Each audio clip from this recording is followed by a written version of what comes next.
Tuhan, kami mengucap syukur dan berterima kasih untuk firman yang Tuhan beri, doa yang Tuhan pimpin. Kami sekali lagi menyerahkan sore ini, Tuhan berkati kami dengan firman yang limpah, urapan penyertaan Tuhan, dan Tuhan memberkati setiap orang yang sudah menyaksikan, yang lupa Tuhan ingatkan, yang belum bergabung Tuhan boleh beri kesempatan untuk boleh merenungkan firman Tuhan, sehingga kelimpahan berkat ini tidak lewat begitu saja. Kami berdoa minta anugerah Tuhan untuk sore hari ini. Dalam nama Tuhan Yesus kami berdoa. Amin. Mari kita membuka Markus pasal ke-13. Saya akan mulai, saudara, dengan satu kesimpulan sederhana, saudara, yang kita awali sesi ketiga ini dengan satu kesimpulan sederhana dari Markus 13. Saudara, saya sudah singgung di dalam 2 hari sebelum ini, yaitu saudara bahwa di dalam Markus 13 itu ada penghiburan, ada peringatan. Tapi saya tambah satu lagi, yaitu ada perlindungan. Mari kita buka Markus 13, ada penghiburan, ada peringatan, ada perlindungan. Misalnya, saudara, ayat ke-7. Markus 13 ayat ke-7, apabila kamu mendengar deru perang atau kabar-kabar tentang perang, janganlah kamu gelisah. Ini penghiburan. Ini penghiburan, saudara. Janganlah kamu gelisah. Kamu mendengar kabar tentang perang, deru perang. Dalam konteks waktu itu, saudara, Caligula akan menyerang orang-orang Yerusalem, orang-orang Israel, orang-orang Yerusalem. Janganlah kamu gelisah. Ayat 11. Dan jika kamu digiring dan diserahkan, janganlah kamu khawatir. Janganlah kamu khawatir akan apa yang harus kamu katakan, tetapi katakanlah apa yang dikaruniakan kepadamu pada saat itu juga, sebab bukan kamu yang berkata-kata, melainkan Roh Kudus. Saat itu, ketika berhadapan dengan kesulitan, Roh Kudus mengaruniakan kepada kita kata-kata yang harus kita katakan untuk menjawab tudingan, pertanyaan daripada orang-orang. Saudara sekalian, ini penghiburan. Janganlah kamu gelisah, janganlah kamu khawatir, ini penghiburan. Dalam khotbah akhir zaman Markus 13 ada penghiburan yang diberi oleh Tuhan Yesus kepada kita orang percaya, baik kepada murid-murid waktu itu maupun kepada kita pada zaman sekarang. Kita lihat lagi peringatan. Dalam Markus 13 ayat 5, waspadalah, ayat 5, waspadalah supaya jangan ada orang yang menyesatkan kamu. Saudara, sekali lagi peringatan itu di dalam khotbah 2 hari ini saya katakan, peringatan adalah suatu tindakan yang dilakukan oleh seorang yang mengasihi orang lain. Meskipun dia mengucapkan kalimat-kalimat yang keras, tetapi kalimat-kalimat yang keras itu adalah kebenaran yang melindungi.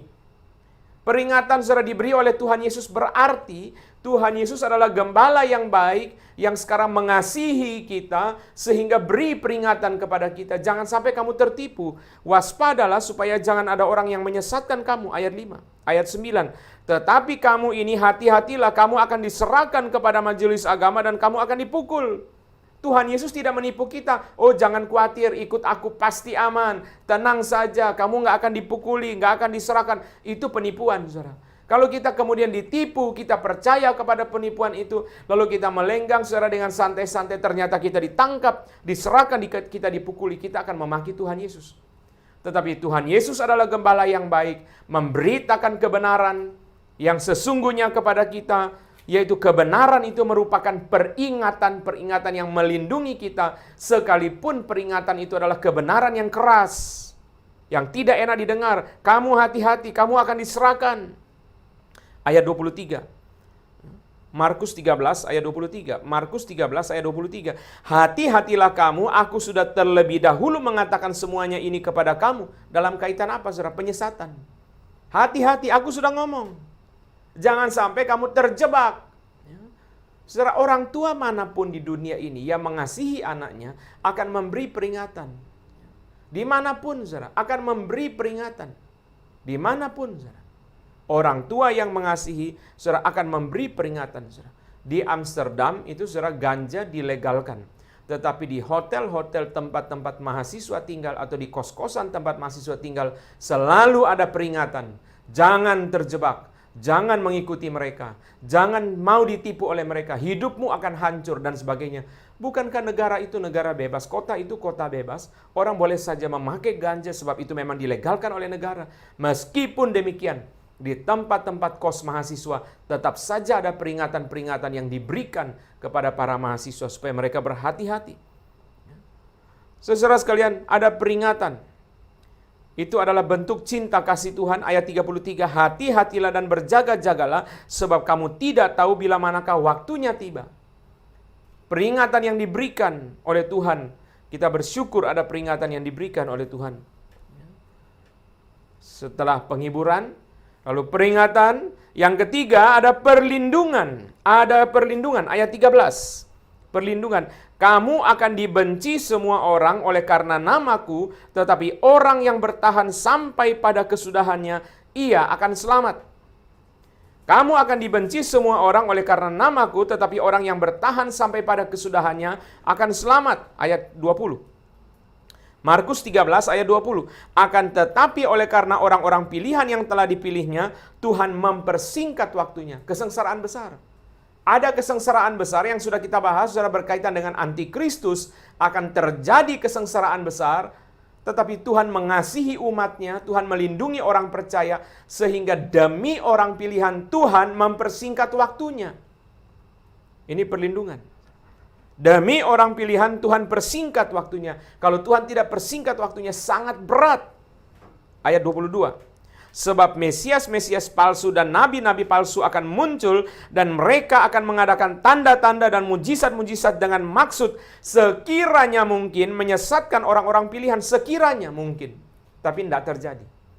Sekiranya mungkin mereka menyesatkan orang pilihan, tapi puji Tuhan, Tuhan melindungi orang percaya, sehingga orang percaya tidak disesatkan, saudara. Ada penghiburan, ada peringatan, ada perlindungan. 3 hal yang baik yang Tuhan beri kepada orang percaya. Bahkan di dalam nubuat akhir zaman ini pun kita boleh menemukan kebaikan-kebaikan Tuhan. Dalam nubuat yang begitu mengerikan pun kita boleh menemukan akan kebaikan-kebaikan Tuhan. Saudara sekalian, ini pengantar yang sangat penting. Bagian ini yang sangat penting. Saudara, meskipun seperti bagian pendahuluan, tapi bagian ini sangat penting. Kalau saudara merenungkan 3 hal ini, saudara memperoleh banyak berkat, penghiburan, kekuatan dari Tuhan di dalam khotbah akhir zaman Markus pasal yang ke-13. Saudara, selanjutnya kita akan melanjutkan pembicaraan kemarin yang belum selesai, yaitu ayat 21 sampai 23. Mari kita buka Markus 13 ayat 21 dan 22. Markus pasal ke-13 ayat 21 dan 22. Pada waktu itu, jika orang berkata kepada kamu, lihat, Mesias ada di sini, atau lihat, Mesias ada di sana, jangan kamu percaya. Sebab, ini pun peringatan, saudara. Sebab Mesias-Mesias palsu dan nabi-nabi palsu akan muncul, dan mereka akan mengadakan tanda-tanda dan mujizat-mujizat dengan maksud sekiranya mungkin menyesatkan orang pilihan. Sekiranya mungkin menyesatkan orang pilihan. Jadi jangan percaya. Kata Tuhan Yesus, jangan percaya. Meskipun dia klaim dia Mesias, meskipun dia klaim dia nabi, dia klaim dia pendeta, kita jangan secara langsung percaya. Asal orang ada nama Yesus, langsung kita percaya. Sudah dibahas dalam Matius 7 ayat 21 sampai 23. Bahkan orang yang mengusir setan, bernubuat dan mengadakan banyak mujizat dalam nama Yesus pun dia masuk neraka. Jangan saudara kita langsung percaya, ujilah. 1 Yohanes pasal 4 ayat pertama, 1 Yohanes pasal 4 ayat pertama, saudara-saudaraku yang kekasih, janganlah percaya akan setiap roh, tetapi ujilah roh-roh itu apakah mereka berasal dari Allah, sebab banyak nabi-nabi palsu yang telah muncul dan pergi ke seluruh dunia. Kita uji, bagaimana uji, saudara? Uji sesuai firman Tuhan atau tidak? Firman Tuhan adalah hakim bagi setiap pengajaran. Alkitab firman Allah adalah hakim bagi setiap pengajaran. Saudara bilang, saya nggak ngerti Pak. Itu karena saudara jarang baca Alkitab. Saudara harus terus-menerus membaca Alkitab. Saudara sekalian, sekarang itu Alkitab sudah ada di teknologi, di HP, di laptop kita. Kita bisa membaca Alkitab setiap hari. Dulu saudara, sebelum ada laptop, orang membawa Alkitab kecil, taruh di saku. Sebelum ada HP, membawa Alkitab kecil, taruh di saku. Kemanapun dia baca. Begitu saudara sekalian, naik pesawat, lampu dimatikan, langsung tidak bisa baca, kecuali nyalakan lampu. Tapi kalau naik travel, tidak bisa baca. Kalau naik bus, tidak bisa baca. Sekarang ada di HP, saudara, kita bisa dengan gampang membaca Alkitab. Di mana saja kita bisa baca Alkitab. Bagaimana kita bisa uji ajaran-ajaran yang salah, jikalau kita tidak mempunyai pengetahuan akan Alkitab yang terus-menerus kita peroleh dari membaca terus-menerus akan firman Tuhan. Kebanyakan orang Kristen jatuh ke dalam ajaran yang salah karena dua hal. Kebanyakan orang Kristen jatuh ke dalam ajaran yang salah karena dua hal. Pertama, saudara, kurang membaca Alkitab. Yang kedua, kurang pakai pikiran. Ketika dia sudah ikut ajaran yang salah, dia terus baca Alkitab, dia akan mulai rasa, kok yang dikhotbahkan di mimbar tidak sesuai dengan Alkitab. Kedua, kalau dia mulai pakai pikiran, saudara, mulai berasa, kok yang dikhotbahkan itu bertentangan dengan akal sehat. Maka lama-kelamaan, saudara, dia akan kembali kepada ajaran Alkitab. Alkitab tidak melawan akal. Alkitab melampaui akal, tetapi tidak melawan akal. Saudara sekalian, maka saudara uji. Jangan langsung percaya itu Mesias palsu, Nabi palsu, saudara sekalian. Dan sekali lagi, saudara, apa yang sudah saya singgung kemarin di dalam khotbah hari pertama, saudara. Nabi palsu di dalam nubuat akhir zaman ini lebih mengerikan. Kenapa, saudara? Karena di dalam perjanjian lama dikatakan, Nabi palsu adalah Nabi yang perkataannya tidak terjadi. Nabi palsu adalah Nabi yang ucapannya, nubuatnya tidak tergenapi. Itu adalah Nabi palsu. Tapi Nabi palsu dalam khotbah akhir zaman, saudara, dia melakukan mujizat. Berarti kata-kata dia terjadi. Bagaimana mungkin kata-kata dia terjadi? Kata-kata dia digenapi oleh kuasa setan. Bukan oleh kuasa Allah. Bukan oleh kuasa Roh Kudus. Itu sebabnya dia disebut sebagai Nabi palsu. Nabi palsu, saudara sekalian, bukan hanya yang kata-katanya tidak terjadi, tetapi yang juga kata-katanya terjadi, tetapi bukan oleh kuasa Allah, melainkan oleh kuasa setan. Ini definisi daripada nabi palsu. Saya ulang lagi, saudara. Nabi palsu adalah saudara orang yang bukan hanya kata-katanya tidak terjadi, tapi juga yang kata-katanya terjadi, tetapi terjadi bukan oleh kuasa Allah, bukan oleh kuasa Roh Kudus, tapi oleh kuasa setan. 3 kali, paling tidak, kita mungkin bisa cari lagi, tapi paling tidak 3 kali Alkitab mengatakan, saudara sekalian, mujizat dilakukan oleh setan secara eksplisit 3 kali, yaitu di dalam khotbah akhir zaman, dalam Markus 13, 2 Tesalonika pasal yang kedua, dan Wahyu pasal ke-13. 3 kali, saudara, belum termasuk bicara tentang mujizat daripada Imam Firaun, belum termasuk kuasa setan mendatangkan api dari langit dalam kasus Ayub, belum termasuk itu, kita belum bicarakan, saudara. Kedatangan si pendurhaka, kemarin dalam 2 Tesalonika pasal yang kedua, kedatangan si pendurhaka itu adalah pekerjaan iblis dan disertai perbuatan ajaib, tanda dan mujizat palsu. Itu sebabnya kita, saudara, harus yakin, harus pegang. Dari khotbah 3 hari ini ada satu kebenaran yang harus saudara pegang dengan teguh, bahwa tidak semua mujizat berasal dari Tuhan. Kita harus yakin itu, saudara. Tidak semua mujizat berasal dari Tuhan. Ada mujizat yang juga berasal dari setan. Kalau kita sudah pegang dengan teguh kalimat ini, maka setiap kali, saudara, kita dengar berita apa saja tentang mujizat, kita langsung melakukan penundaan, saudara. Nanti dulu, tunda, nanti dulu. Jangan buru-buru menyimpulkan. Kita tunda dulu, saudara. Kita bracket dulu, saudara. Kita masukkan ke dalam kurung. Kita tunda dulu. Jangan buru-buru kita simpulkan. Oh, ada mujizat. Oh, itu pasti kuasa Allah. Ada mujizat, itu pasti Roh Kudus. Nanti dulu. Mujizat, tidak semua mujizat dari Tuhan. Ada mujizat dari Tuhan. Ada mujizat dari setan. Alkitab sangat eksplisit bicara kebenaran ini. Ada mujizat yang terjadi karena kuasa setan. Itu sebabnya, saudara, kita harus mengambil suatu penundaan. Setiap kali mendengar pembicaraan tentang mujizat, setiap kali mendengar berita tentang mujizat, saudara, kita tunda dulu. Jangan langsung simpulkan itu dari Tuhan. Belum tentu. Ada mujizat memang dari Tuhan, tapi juga ada mujizat yang berasal dari setan. Kita harus dengan pikiran yang terang, mentaati firman Tuhan yang terang-terang berkali-kali mengatakan ada mujizat yang dilakukan oleh setan. Saudara, Louis Berkhof dan Anthony Hoekema mengatakan satu kebenaran yang sangat penting. Louis Berkhof dan Anthony Hoekema mengatakan bahwa Mesias palsu dan Nabi palsu, saudara-saudara sekalian, sangat mungkin adalah bagian yang sangat dekat daripada antikristus itu sendiri.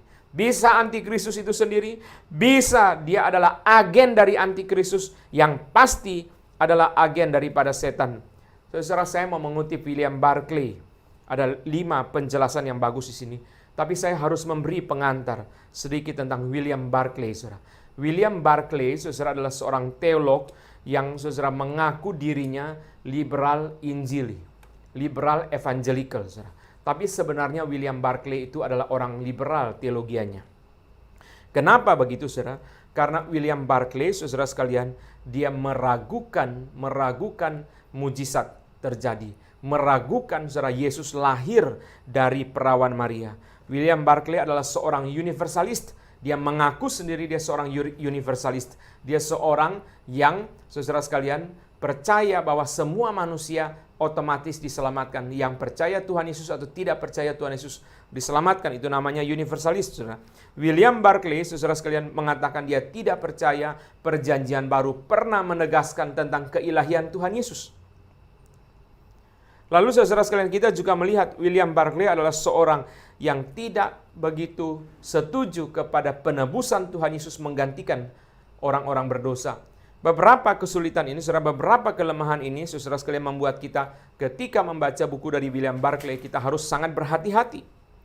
William Barclay adalah seorang ahli biblikal yang mempelajari dengan betul-betul akan konteks, saudara, sehingga kita bisa juga mempelajari akan konteks, tetapi kita harus sangat berhati-hati karena teologianya sangat berbeda dengan apa yang diajarkan oleh Alkitab. Saya heran sekali, saudara sekalian, karena William Barclay itu, saudara, mempunyai arah aliran kepada liberal, tetapi dia mengatakan 5 ini, saudara, yang penting untuk mengingatkan kita akan bidat, akan yang namanya bidat itu, saudara. 5 sebab atau 5 sumber munculnya bidat, saudara. Ini mirip dengan, saudara, orang Farisi. Orang Farisi, saudara sekalian, mengatakan tentang kejujuran dan integritas Tuhan Yesus dalam Markus 12 ayat 14. Begitu bagus. Mereka berkata, "Guru, engkau seorang yang jujur, dengan jujur mengajar jalan Allah, tidak cari muka, tidak takut kepada siapapun." Wah, bagus sekali. Saudara, definisi daripada integritas itu diberi oleh orang Farisi. Tapi orang Farisi yang beri definisi integritas sendirinya tidak berintegritas. Sendirinya penuh dengan kemunafikan dan ketidakjujuran. Tapi pengakuan mereka tentang Tuhan Yesus itu adalah kebenaran yang harus kita perhatikan, saudara. Demikian pula, saudara, William Barclay yang ajarannya sendiri, saudara sekalian, banyak yang tidak setia kepada firman Tuhan. Tapi omongan dia di dalam hal ini tentang 5 bidat, mungkin, saudara, ya, mungkin dia dipengaruhi oleh teolog yang ajarannya benar, mungkin, saudara, karena dia mengucapkan 5 sebab 5 sumber munculnya bidat. Ini adalah peringatan-peringatan yang sangat penting. Pertama, William Barclay mengatakan, saudara, pertama, bidat itu lahir dari usaha untuk membangun doktrin yang sesuai dengan keinginan sendiri. Bidat itu, saudara, dimulai dengan, saudara, usaha membangun doktrin sesuai dengan keinginan sendiri. Alkitab diutak-atik sesuai dengan kemauan dia. Dia bukan mau datang untuk mencari pembelajaran firman Tuhan, bukan mau mencari kebenaran, tetapi mencari pembenaran. Dia sudah punya presuposisi, dia sudah punya keyakinan, lalu dia cari dasar-dasar Alkitab. Ini yang dia mau. Kalau dia ketemu dasar Alkitab yang melawan dia, dia abaikan, dia lupakan. Dia cari dasar Alkitab yang cocok dengan keyakinan dia. Di situ, saudara sekalian, sumber munculnya bidat yang pertama. Sumber yang pertama munculnya bidat. Membangun doktrin dari mana? Membangun ajaran dari mana, saudara? Membangun doktrin, membangun ajaran dari kemauan dia sendiri, dari keinginan dia sendiri. Alkitab diutak-atik sesuai dengan kemauan dia sendiri, sesuai dengan keinginan dia sendiri. Dia maunya begitu, maka, saudara, dia coba berusaha, saudara, untuk mencari dasar-dasar Alkitab yang mengkonfirmasi, yang meyakinkan, yang mendukung akan posisi dia. Ini bahaya. Itu sebabnya kita belajar Alkitab bukan mencari pembenaran. Kita belajar Alkitab, kita mencari kebenaran. Apa yang Tuhan mau. Kalau yang kita percayai tidak sesuai dengan Alkitab, kita harus ubah yang kita percayai. Bukan ubah Alkitabnya, tapi ubah yang kita percayai agar sesuai dengan kitab suci. Kedua, saudara, bidat itu muncul karena terlalu menekankan kepada satu bagian dari kebenaran itu saja. Bidat itu muncul kenapa, saudara? Menekankan hanya satu bagian. Ajaran panteisme. Panteisme berarti semua itu Allah. Kenapa, saudara, munculnya ajaran panteisme? Karena menekankan imanensi Tuhan lebih-lebih. Allah itu dekat, Allah itu ada di tengah-tengah kita. Dia hanya sejauh doa. Ini bahaya, saudara. Lalu saudara, Allah itu begitu dekat. Lalu saudara menekankan apa? Menekankan saudara imanensi Allah. Menekankan kedekatan Allah dengan manusia. Mengakibatkan saudara penekanan berlebihan kepada saudara, bagian itu mengakibatkan apa? Jatuh ke dalam ajaran namanya panteisme. Panteisme berarti percaya semua itu Allah. Tikus itu Allah, kursi itu Allah, lantai itu Allah, udara itu Allah, daun itu Allah, semua itu Allah. Itu ajaran yang bahaya. Sebaliknya saudara, kalau menekankan berlebihan kepada transendensi Allah, Allah itu jauh, Allah itu tinggi, Allah itu mulia, Dia ada di sorga, Dia tidak bisa kita jangkau dengan pengertian kita, maka jatuh ke dalam ajaran yang namanya deisme. Deisme percaya Allah setelah mencipta manusia, tidak memelihara manusia, tidak berhubungan dengan manusia. Allah membiarkan alam semesta berjalan menurut hukum alam. Seperti jam waker yang kita putar, setelah kita setel, kita putar, kita tidak urus dia lagi, kita biarkan dia berjalan sendiri sampai waktunya dia berbunyi.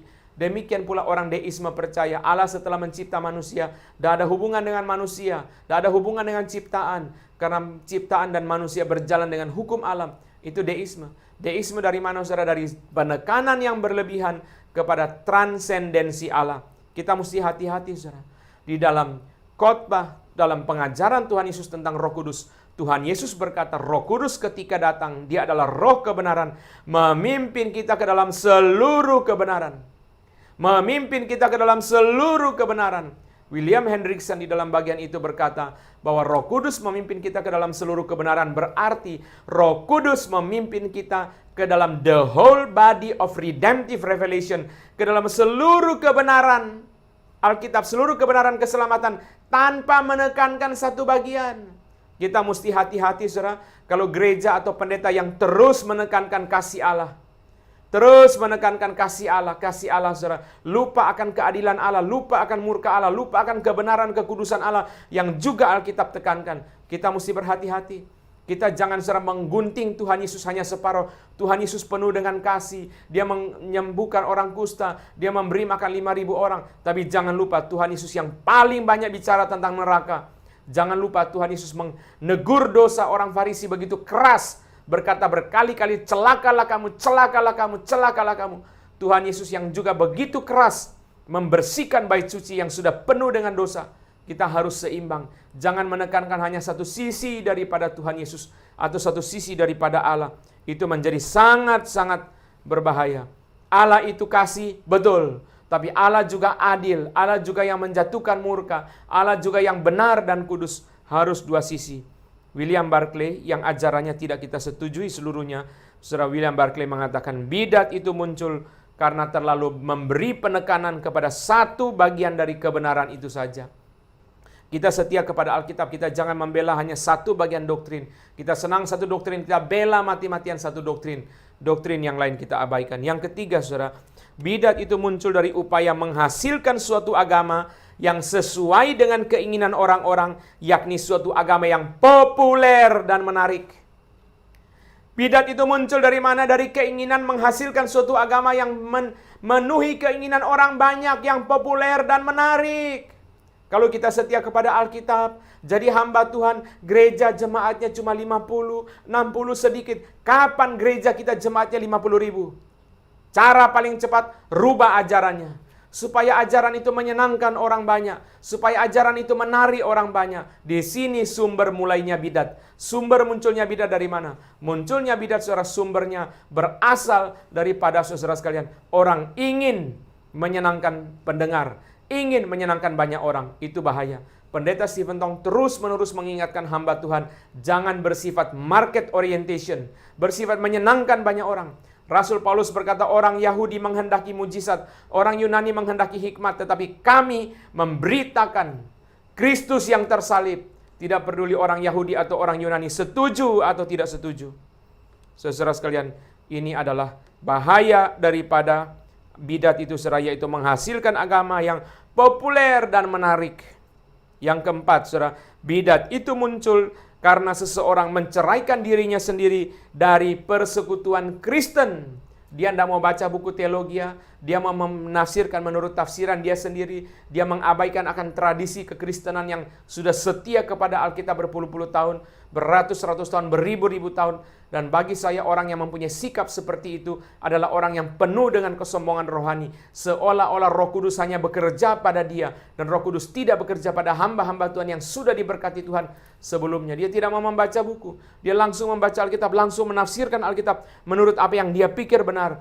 Ini sangat berbahaya, saudara. Bidat muncul dari seseorang yang menceraikan dirinya dari persekutuan Kristen. Dia hanya mau bicara dia punya sendiri. Dia tidak pernah mau membaca buku apapun.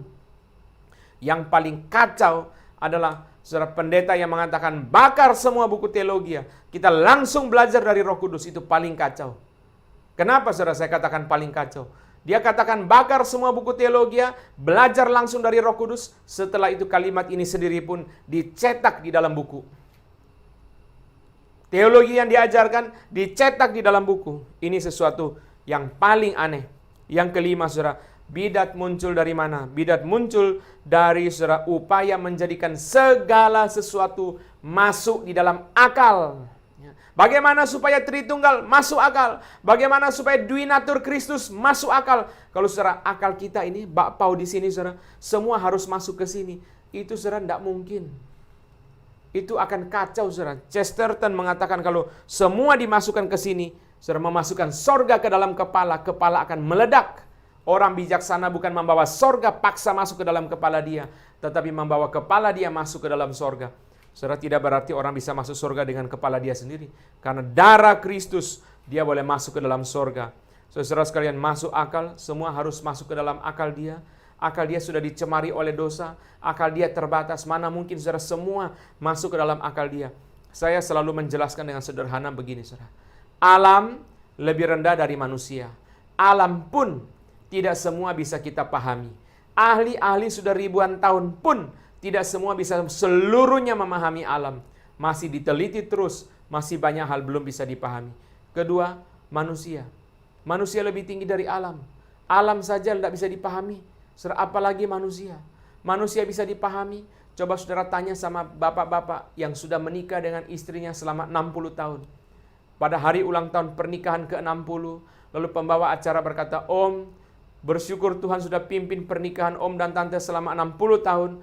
Om boleh berikan satu kalimat saja. Apa yang Om pelajari, apa yang Om renungkan selama 60 tahun menikah?"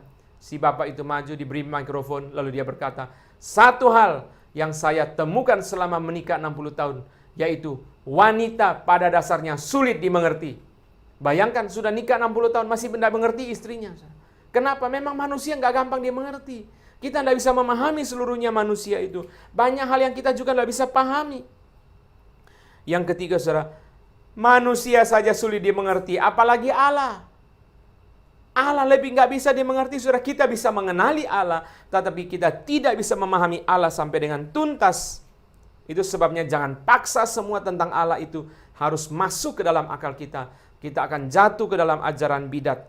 Saudara, bidat Sabelianisme yang mengacaukan ajaran Tritunggal, saudara, karena memaksakan ajaran Tritunggal harus dengan cara yang gampang dan mudah diterima di dalam akal, akhirnya jatuh ke dalam ajaran yang sesat. Saya tidak membahas itu. Maka saudara sekalian, kita harus berhati-hati terhadap Mesias palsu dan terhadap ajaran-ajaran sesat yang akan muncul.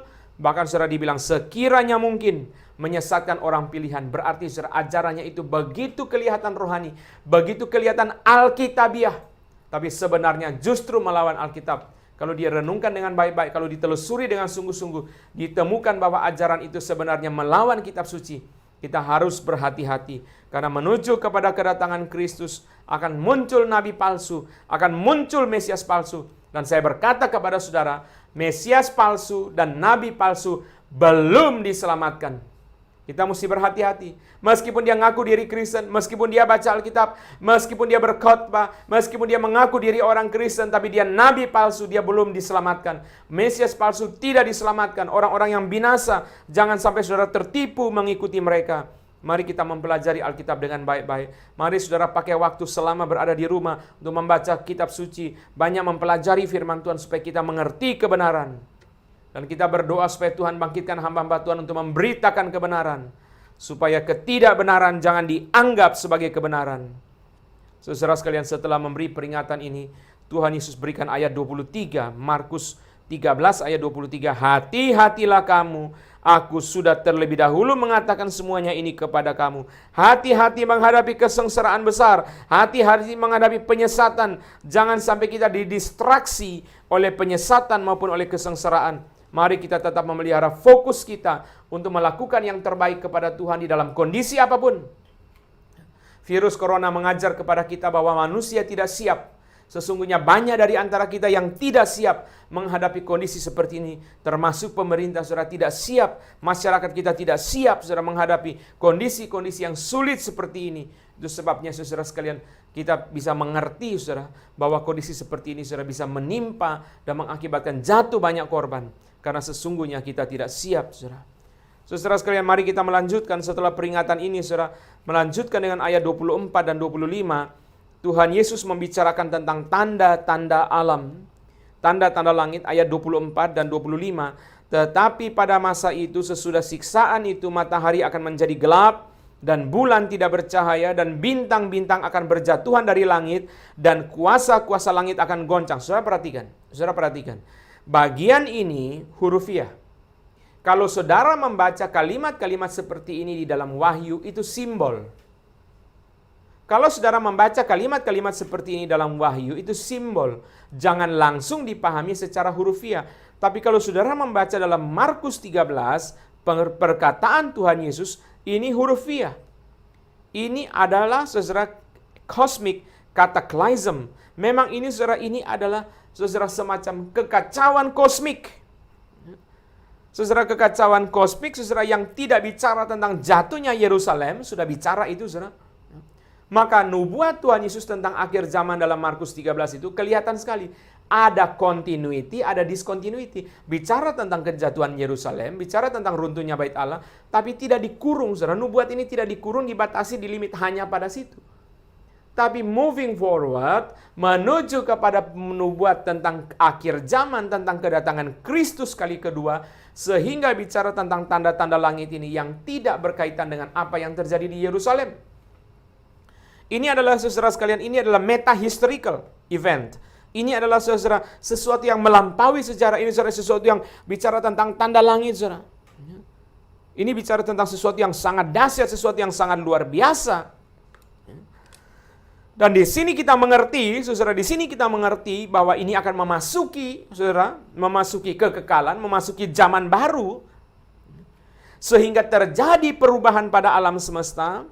Leon Morris mengatakan berarti sistem yang ada sekarang berhenti, akan memasuki sistem yang baru. Kerajaan kebenaran, kerajaan kekal daripada Tuhan kita Yesus Kristus. Tapi apakah kita bertanya, saudara, matahari menjadi gelap, bulan tidak bercahaya, bintang-bintang akan berjatuhan dari langit dan kuasa-kuasa langit akan goncang? Kita bertanya, apakah ini menandakan bahwa langit dan bumi yang ada sekarang dihancurkan dan Tuhan mencipta langit dan bumi yang baru? Atau Tuhan mengubah langit dan bumi yang ada sekarang? Sekali lagi saya ulang pertanyaannya. Kalau kita baca Markus 13 ayat 24 dan 25, bintang berjatuhan dari langit, lalu saudara sekalian matahari menjadi gelap, bulan tidak bercahaya dan sebagainya. Apakah ini berarti bahwa langit dan bumi yang ada sekarang itu dihancurkan dan kemudian Tuhan mencipta langit dan bumi yang baru? Teologi Reform percaya, teologi Reform berpegang bahwa pengajaran Alkitab mengajar kepada kita, Tuhan tidak menghancurkan, memusnahkan langit dan bumi yang ada sekarang, tetapi Tuhan mengubah, Tuhan mentransformasi, mengubah langit dan bumi yang ada sekarang dan menjadi langit dan bumi yang baru. Secara doktrin ini memberi keuntungan ekologis. Bagi orang-orang yang mencintai alam, bagi pegiat ekologis, saudara, doktrin ini lebih menguntungkan. Kenapa, saudara? Karena itu bumi yang ada sekarang mesti kita jaga. Karena nanti, saudara, bumi yang ada ini akan diubah, bukan dihancurkan. Kalau bumi akan dihancurkan, saudara, maka orang akan menjadi apa? Oh, kita hancur-hancurin saja. Barang kalau sudah rusak, saudara, memang mau dibuang kok, saudara. Sekalian saja kita rusakin, tidak apa-apa kan mau dibuang kok. Tapi barang itu, saudara sekalian, nanti masih bisa dipakai, masih bisa diperbaiki. Orang cenderung akan preserve. Kita jaga dulu. Jangan hancurkan dulu di sini, saudara. Teologi reform beda dengan orang-orang Lutheran. Orang-orang Lutheran percaya bahwa bumi yang ada sekarang akan dihancurkan, dibinasakan, dan Tuhan cipta lagi yang baru. Secara ekologis, saudara, Anda ada keuntungan ekologis. Kalau memang akan dibuang, akan dibinasakan, kita rusakkan sekalian. Tapi bagi orang-orang reform, saudara, dan doktrin ini memberi keuntungan ekologis. Kalau memang, saudara, bumi ini akan diubah, maka mari kita jaga. Mari kita rawat. Mari kita pelihara. Sebab nanti, saudara, akan diubah.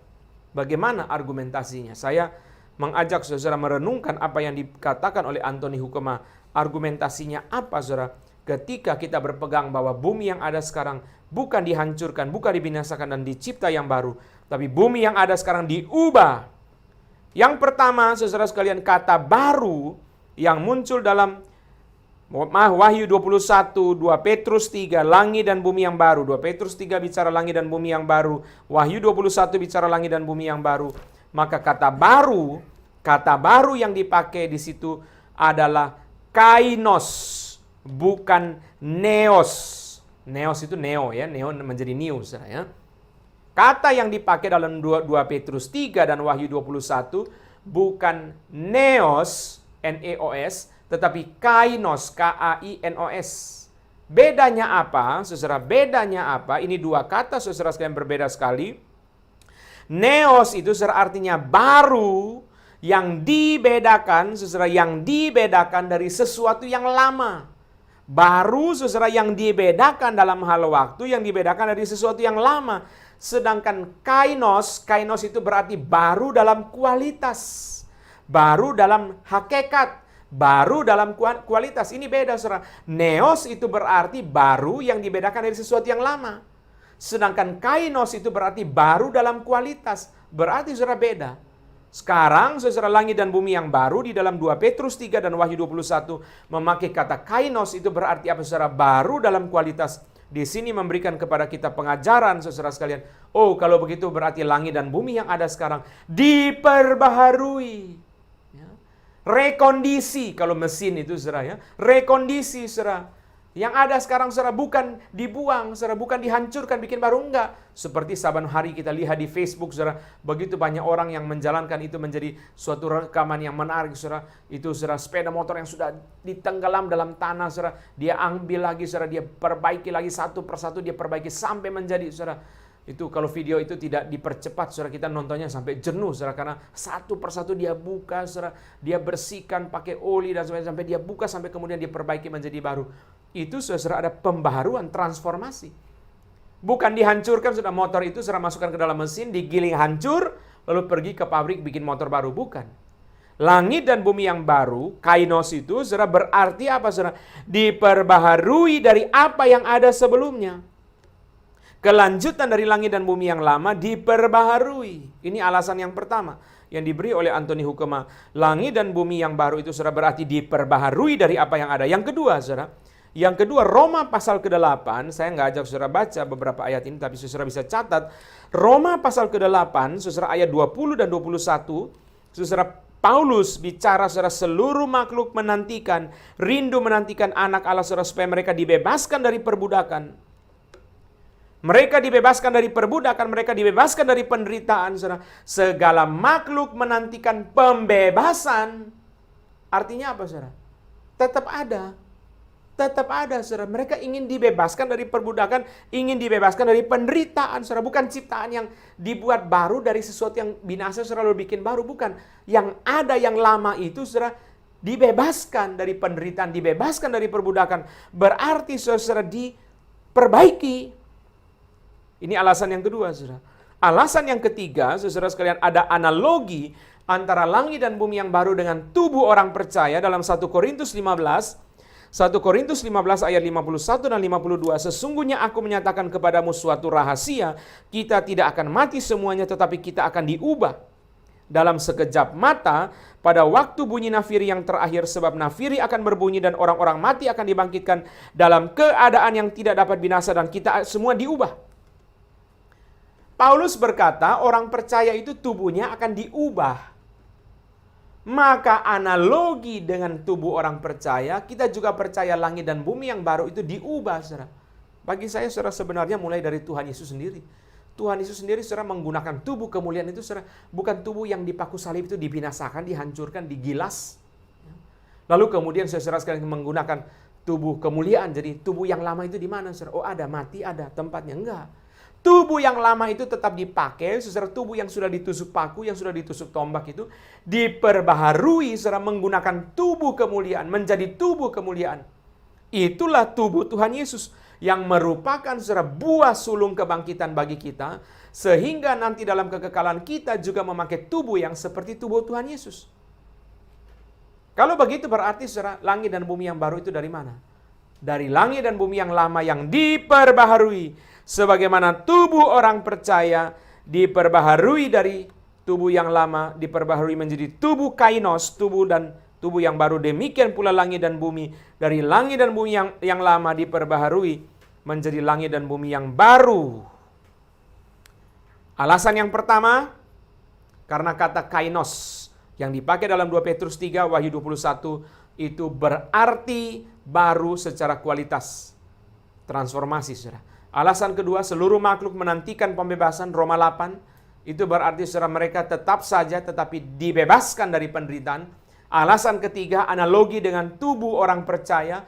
Tubuh kita saudara sekalian diubah, bukan dicipta baru, diubah dari yang lama. Maka demikian pula langit dan bumi itu diubah dari langit dan bumi yang lama. Dan yang keempat bagi saya luar biasa, saudara, Anthony Hukema sangat luar biasa dalam yang keempat, saudara. Kalau bumi, langit dan bumi yang lama itu tidak bisa diperbaiki lagi, berarti setan menang.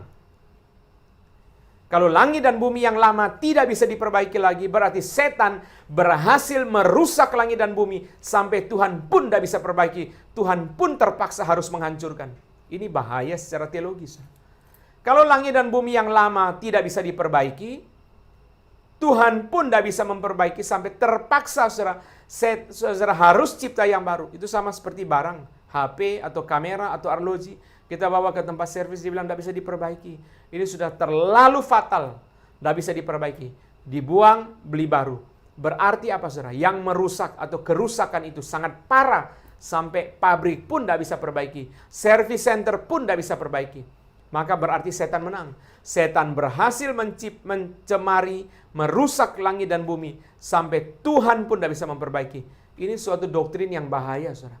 Kita percaya setan tidak menang. Kita percaya setan kalah. Kita percaya Tuhan menang. Bentuk kemenangan Tuhan saudara bukan hanya terjadi pada langit dan bumi, tapi juga terjadi pada kita orang percaya. Meskipun kita sudah dicemari oleh dosa, Tuhan berkuasa mengubah kita, berkuasa menyelamatkan kita, memperbaharui kita menjadi anak-anak Tuhan. Demikian pula kita percaya Tuhan berkuasa memperbaharui langit dan bumi, dari langit dan bumi yang sudah dicemari oleh dosa dan dirusak oleh setan, menjadi langit dan bumi yang baru. Itu sebabnya kita percaya ini adalah sesuatu pandangan transformasi, dan dengan demikian saudara pandangan transformasi ini mempunyai keuntungan ekologis. Dengan begitu kita harus memelihara alam semesta ini dengan baik, karena besok alam semesta inilah yang akan diubah oleh Tuhan menjadi langit dan bumi yang baru, saudara. Lalu kita maju kepada ayat 26 dan 27. Ayat 26 dan 27. Jadi sebelum Tuhan Yesus datang akan terjadi peristiwa-peristiwa alam itu, saudara. Dan ayat 26 dan 27, pada waktu itu orang akan melihat Anak Manusia datang dalam awan-awan dengan segala kekuasaan dan kemuliaannya, dan pada waktu itu pun ia akan menyuruh keluar semua malaikat-malaikatnya dan akan mengumpulkan orang-orang pilihannya dari keempat penjuru bumi, dari ujung bumi sampai ke ujung langit. Tuhan Yesus datang di dalam awan-awan. Dalam perjanjian lama, awan-awan seringkali melambangkan kehadiran dan kemuliaan Allah. Dan naskah kedatangan Kristus yang kedua, secara umumnya diinspirasikan oleh Daniel pasal ke-7. Daniel pasal ke-7. Dalam perjanjian lama, awan-awan melambangkan kehadiran dan kemuliaan Allah. Misalnya dalam Ulangan 33 ayat 26, saya bacakan Ulangan 33 ayat 26. Tidak ada yang seperti Allah, hai Yesyurun. Ia berkendaraan melintasi langit, sebagai penolongmu dan dalam kejayaannya melintasi awan-awan. Dalam kejayaan Tuhan melintasi awan-awan. Kristus datang dalam kekuasaan dan kemuliaan, full power and glory. The fullness of power and glory, saudara, penuh dengan kekuasaan dan kemuliaan, dan menyuruh malaikatnya mengumpulkan orang-orang pilihan dari keempat penjuru bumi, ujung bumi sampai kepada ujung langit. Sifat universal, sifat internasional, menggambarkan bahwa Tuhan Yesus mempunyai kuasa dan kemuliaan yang bersifat universal atau internasional. Ketika malaikat-malaikat disuruh mengumpulkan orang-orang pilihan dari keempat penjuru bumi, dari ujung bumi sampai ujung langit, berarti Tuhan Yesus mempunyai kekuasaan dan kemuliaan yang bersifat internasional, yang bersifat universal. Dan ini terjadi, saudara, jelas berasal dari satu pengajaran Alkitab Perjanjian Baru yang jelas bahwa Tuhan Yesus adalah satu-satunya juru selamat dunia. Tuhan Yesus adalah satu-satunya juru selamat dunia. Saudara, sebenarnya menarik sekali, sebenarnya saudara, sifat internasional daripada Tuhan Yesus sudah diperlihatkan oleh Lukas ketika Lukas mencatat kelahiran Tuhan Yesus yang dibedakan dengan kelahiran Yohanes Pembaptis. Saya ulang kalimat ini. Sebenarnya sifat internasional dari Tuhan Yesus sudah diperlihatkan oleh Lukas ketika mencatat kelahiran Tuhan Yesus yang dibedakan dari kelahiran Yohanes Pembaptis. Bagi Lukas, Yohanes Pembaptis lahir pada zaman Herodes, Raja Yudea.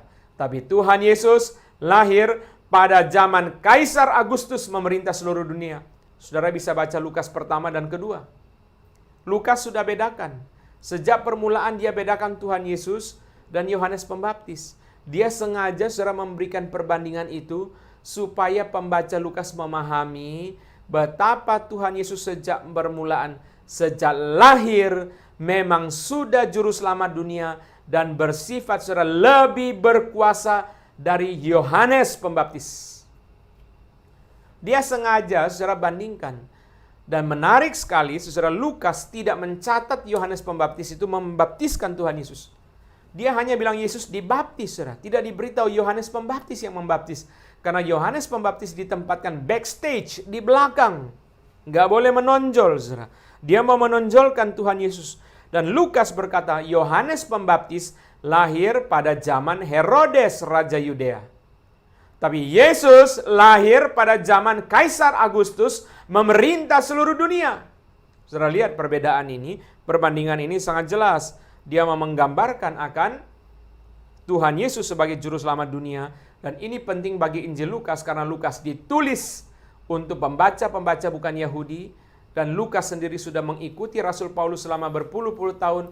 Dia melihat bagaimana Paulus memberitakan Kristus sebagai juru selamat dunia kepada bangsa-bangsa di berbagai negara.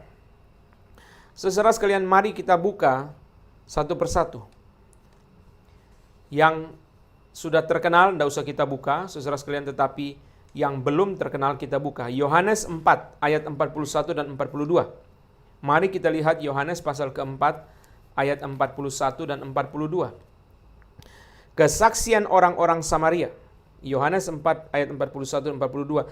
Dan lebih banyak lagi orang yang menjadi percaya perkataannya, dan mereka berkata kepada perempuan itu, kepada perempuan Samaria, kami percaya tetapi bukan lagi karena apa yang kau katakan, sebab kami sendiri telah mendengar dia dan kami tahu bahwa dialah benar-benar juru selamat dunia.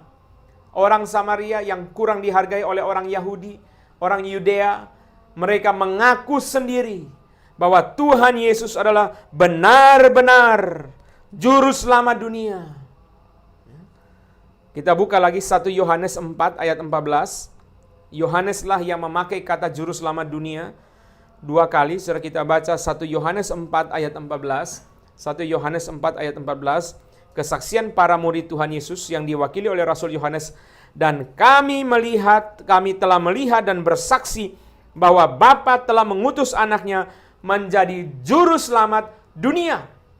1 Yohanes 4 ayat 14, para murid Tuhan Yesus yang diwakili oleh Rasul Yohanes bersaksi bahwa mereka sendiri tahu, melihat, bersaksi bahwa Yesus Kristus itu adalah juru selamat dunia. Mari kita lihat lagi saudara sekalian, ini saya kira saudara sudah tahu Yohanes 14:6. Tuhan Yesus sendiri bersaksi, akulah jalan, kebenaran, dan hidup. Tidak ada seorang pun datang kepada Bapa kalau tidak melalui aku. Kesaksian Tuhan Yesus, kesaksian Petrus, di bawah kolong langit ini tidak ada nama lain yang diberikan kepada manusia, manusia beroleh keselamatan. Di bawah kolong langit tidak ada nama lain yang jikalau diberi kepada manusia, manusia beroleh keselamatan. Kesaksian Paulus, ini semua sudah terkenal. Karena Allah itu Esa, dan Esa pula dia yang menjadi pengantara antara Allah dan manusia, yaitu Kristus Yesus yang telah menyerahkan dirinya sebagai tebusan bagi semua manusia. Itu kesaksian yang pada waktu yang ditentukan. 1 Timotius pasal kedua. Orang Samaria, para murid, Petrus, Paulus, dan Tuhan Yesus sendiri bersaksi bahwa Tuhan Yesus adalah juru selamat dunia yang mempunyai signifikansi secara universal, secara internasional. Maka Tuhan Yesus datang dari sorga di awan-awan dengan segala kekuasaan dan kemuliaan. Dan kekuasaan dan kemuliaan itu adalah sifatnya universal atau internasional. Universal atau internasional, bukan hanya kekuasaan untuk satu teritori. Saudara, otoritas yang bersifat seperti yang Yesus bilang sendiri, kepadaku telah diberikan segala otoritas di sorga dan di bumi. Kepadaku telah diberikan segala otoritas di sorga dan di bumi. Otoritas manusia terbatas. Orang tua berapa hebat pun hanya berotoritas kepada anaknya. Guru sekolah berapa hebat pun hanya berotoritas kepada muridnya. Presiden berapa hebat pun hanya berotoritas kepada rakyatnya. Sisanya tidak bisa. Orang tua tidak berotoritas atas anak orang lain. Guru tidak berotoritas atas siswa sekolah lain. Presiden tidak berotoritas atas rakyat negara lain. Tidak bisa, saudara. Tapi Kristus mempunyai otoritas di sorga dan di bumi. Otoritas yang universal dan internasional berkaitan dengan dia sebagai juru selamat dunia. Maka saudara, kenapa Tuhan Yesus ketika datang kemudian menyuruh para murid untuk mengumpulkan akan saudara sekalian orang-orang pilihan Allah dari 4 penjuru bumi, dari ujung bumi sampai ke ujung langit? 2 alasan. Kenapa Tuhan Yesus menyuruh malaikat mengumpulkan? Malaikat mengumpulkan. Kenapa? Karena orang percaya bukan hanya terdiri dari satu bangsa. Dalam khotbah kemarin sudah kita singgung, Tuhan Yesus berkata, pergilah dan jadikanlah segala bangsa muridku. Berarti bukan hanya satu bangsa, segala macam suku bangsa ada, saudara. Orang menjadi percaya, Roh Kudus bekerja dalam hati mereka pada segala macam suku bangsa. Itu sebabnya setelah mereka diselamatkan, saudara, malaikat mengumpulkan mereka. Ya. Lalu saudara sekalian juga dikatakan, saudara, di dalam Kisah Para Rasul 8 ayat pertama, pada waktu itu mulailah penganiayaan yang hebat terhadap jemaat di Yerusalem. Mereka semua kecuali rasul-rasul tersebar ke seluruh daerah Yudea dan Samaria karena penganiayaan secara konteks murid-murid, pembaca Markus, pendengar Kristus, secara konteks waktu itu, saudara, orang percaya tersebar karena penganiayaan. Tapi secara teologis, secara general, saudara, orang percaya memang datang dari segala macam suku bangsa. Itu sebabnya Tuhan menyuruh mengumpulkan mereka dari segala macam suku bangsa untuk datang, saudara, berkumpul dari segala penjuru bumi. Dan saudara perhatikan, saya mau memberikan sesuatu tambahan yang sangat penting di sini, saudara sekalian. Yaitu, saudara, kita percaya bahwa kremasi bukan sesuatu yang tidak mungkin. Orang selalu khawatir, oh jangan kremasi. Kalau sudah dibakar, saudara sudah hancur begitu, nanti Yesus waktu datang bangkitnya bagaimana? Kalau orang tanya kepada saya, selalu saya jawabnya dengan jawaban guyon-guyon, saudara, dengan jawaban yang sederhana. Itu tidak usah khawatir, itu salibnya malaikat-malaikat mengumpulkan. Karena orang yang naik pesawat, saudara, yang kecelakaan pesawat nyemplung dalam air, sampai sekarang ada yang belum ketemu. Bagaimana orang percaya, saudara, sampai sekarang belum ketemu Adam R yang jatuh di perairan Sulawesi. Begitu banyak hamba Tuhan, orang Kristen ada di dalamnya, belum ketemu, saudara. Apakah berarti mereka tidak bisa bangkit? pada waktu Tuhan Yesus datang. Orang percaya saudara dibangkitkan. Kita sudah baca 1 Tesalonika pasal keempat. Orang percaya dibangkitkan saudara sekalian. Itu akan terjadi saudara. Malaikat yang mempunyai salib untuk mengumpulkan mereka. Saudara sekalian, memang di dalam Alkitab tidak ada saudara tradisi membakar. Di dalam Alkitab tradisinya adalah menguburkan saudara. Di dalam Alkitab tradisinya adalah menguburkan, bukan membakar saudara. Tapi jangan lupa saudara, Yerusalem zaman itu bukan Tokyo. Yerusalem zaman itu bukan Hong Kong. Yerusalem zaman itu bukan Singapura saudara. Beda. Saudara, di dalam zaman Alkitab saudara, tanah banyak. Saudara, orang di daerah-daerah yang tanahnya luas, tidak ada kewajiban untuk kremasi. Kebanyakan orang di daerah menguburkan saudara. Tapi orang-orang di kota-kota besar saudara sekalian mungkin kremasi. Maka saudara, kita tidak bisa memutlakan penguburan itu harus mutlak saudara. Penguburan itu kalau bisa kubur, baik kubur. Tapi kalau tidak mungkin kubur saudara, kremasi pun saudara bukan sesuatu yang bersalah. Tidak usah khawatir. Kalau sudah dikremasi, nanti Yesus datang kali kedua, bagaimana dia bangkit? Itu urusannya malaikat. Karena ayat yang kita baca mengatakan saudara, Yesus menyuruh para malaikat untuk mengumpulkan orang pilihan dari 4 penjuru bumi, dari ujung bumi. Ketika Yesus datang, malaikat keliling untuk pergi mengumpulkan. Malaikat yang pergi, malaikat yang kumpulkan mereka, saudara, biarin. Malaikat yang mengumpulkan mereka itu urusan daripada para malaikat kita. Saudara sekalian, jangan terlalu banyak campur di situ. Biarin, saudara, itu malaikat yang akan berkeliling, saudara, mengumpulkan mereka. Saya mau memberikan sedikit penjelasan saudara tentang kremasi untuk menuntaskan pembicaraan yang pendek tentang kremasi di sini.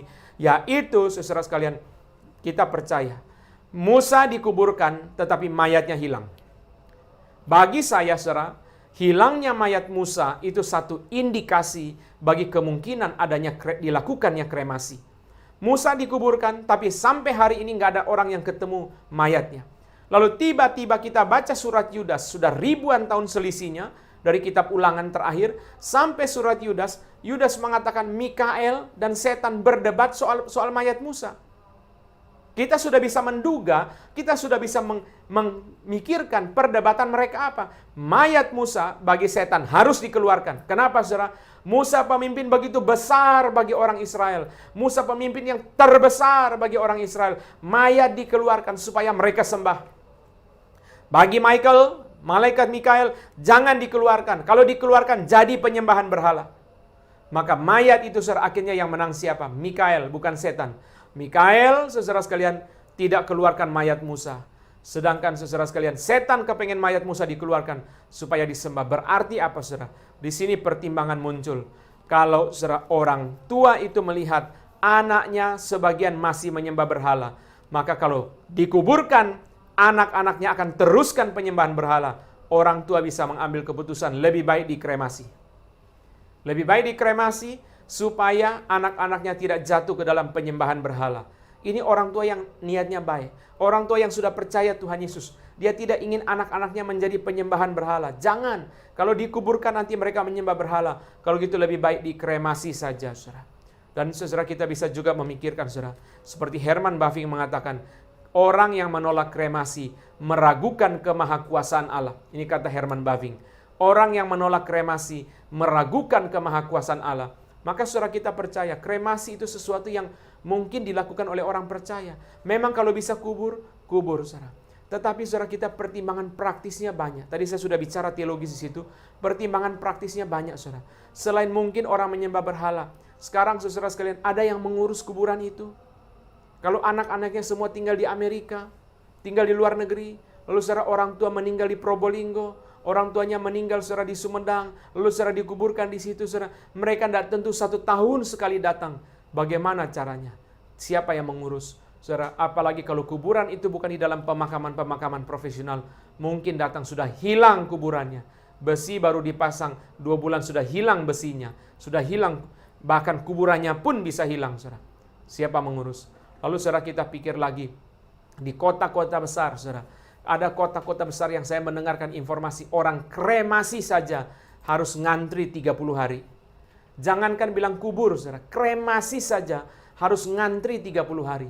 Sehingga begitu orang meninggal tidak langsung diumumkan kepada keluarga. Mereka semua diam-diam, hanya keluarga yang dekat sekali baru diberitahu kalau sudah meninggal. Setelah meninggal, jenazah dimasukkan ke dalam lemari pendingin. 30 hari. Sudah hari ke-27 mereka keluarkan untuk orang boleh melayat, disemayamkan. Hari 27, hari 28, 29, hari ke-30 dikremasi. Kenapa bisa begitu lama? Karena krematorium tidak banyak. Mengantri untuk kremasi butuh banyak waktu sekali. Sehingga mereka harus tunggu sebegitu lama. Belum bicara lahan kuburan, saudara. Saudara, di kota-kota yang sangat padat, sudah dikubur berdiri pun, saudara, masih tidak cukup, saudara. Karena tanah begitu mahal. Sekarang, saudara, negara-negara maju memikirkan reklamasi tanah begitu mahal. Lalu, saudara, bagaimana dengan pemakaman? Saudara, orang-orang, saudara, seperti di Hong Kong, saudara, pemulung yang tinggal di pinggir jalan pun dipajak oleh pemerintah. Begitu mahal, bagaimana orang dimakamkan, saudara? Mau tidak mau, sudah dikremasi. Saudara, dikremasi, saudara, tempatnya kecil. Mungkin ada tempat yang taruh abu, saudara. Seperti Forest Lawn yang ada di Los Angeles, saudara. Tempat abunya begitu indah, seperti satu museum sendiri. Ditaruh di tempat situ, saudara, dikasih nama. Ada patung-patung, saudara, di bawahnya dijual. Orang boleh taruh abu di situ. Itu mungkin, saudara, suatu penyelesaian. Amerika mungkin tanah masih bisa luas, saya tidak tahu, saudara. Tapi bagaimana dengan kota-kota yang sangat sulit seperti Singapura, seperti Hong Kong, seperti Tokyo, dan sebagainya. Menjadi tidak gampang, saudara. Bahkan Jakarta pun, saudara, juga tidak gampang. Perlu kita memikirkan kremasi bukan sesuatu yang tidak mungkin dilakukan oleh orang percaya. Saudara, Tuhan Yesus menyuruh malaikat mengumpulkan. Biarlah malaikat yang kumpulkan semua orang pilihan dari berbagai penjuru bumi. Sudah dikumpulkan, saudara sekalian. Tuhan Yesus datang. Mari kita lihat Kisah Rasul 1. Kita lanjutkan kepada Kisah Para Rasul pasal pertama ayat 9 sampai dengan 11. Kisah Rasul pasal pertama ayat 9 sampai dengan 11. Ini kenaikan Tuhan Yesus. Sesudah ia mengatakan demikian, terangkatlah ia, disaksikan oleh mereka, dan awan menutupnya dari pandangan mereka. Ketika mereka sedang menatap ke langit, waktu ia naik itu, tiba-tiba berdirilah dua orang yang berpakaian putih dekat mereka, dan berkata kepada mereka, "Hai orang-orang Galilea, mengapakah kamu berdiri melihat ke langit? Yesus ini yang terangkat ke sorga, meninggalkan kamu, akan datang kembali dengan cara yang sama seperti kamu melihat dia naik ke sorga." Kalau saudara membaca ayat yang ke-6, murid-murid minta kepada Tuhan Yesus, Kisah Rasul 1 ayat yang ke-6, "Maukah engkau Tuhan, maukah engkau mendirikan kerajaan bagi Israel?" Mereka minta kerajaan bagi Israel, tapi Tuhan Yesus tidak memenuhi permintaan mereka. Tuhan Yesus memimpin mereka, saudara sekalian, memimpin mereka ke dalam kerajaan Allah yang lebih luar biasa. Kisah Rasul 1 ayat 6, murid-murid minta untuk Tuhan Yesus mendirikan kerajaan bagi Israel, tapi Tuhan tidak memenuhi permintaan mereka. Sebaliknya, saudara, Tuhan Yesus membawa mereka untuk saudara melayani dalam kerajaan Allah yang lebih luar biasa. Maka Kisah Para Rasul 1 ayat 8, Kisah Para Rasul 1 ayat 8, Yesus berkata, "Roh Kudus turun, kamu menerima kuasa, kamu akan menjadi saksi bagi kerajaan Allah, saksi bagi Injil, mulai dari Yerusalem, Yudea, Samaria, sampai ke ujung bumi." Mereka berpikir hanya Israel, mereka berpikir hanya satu gelintir secara area itu saja. Tapi Tuhan Yesus berpikir tentang kerajaan Allah yang sampai ke ujung bumi. Ini kerajaan Allah yang sudah ada, saudara. Kerajaan Allah yang already, karena kita berkata dalam khotbah kemarin, saudara, kerajaan Allah itu juga already and not yet. Tapi saudara, ayat ke-11, itu bicara tentang kerajaan Allah yang not yet, saudara, yang belum datang.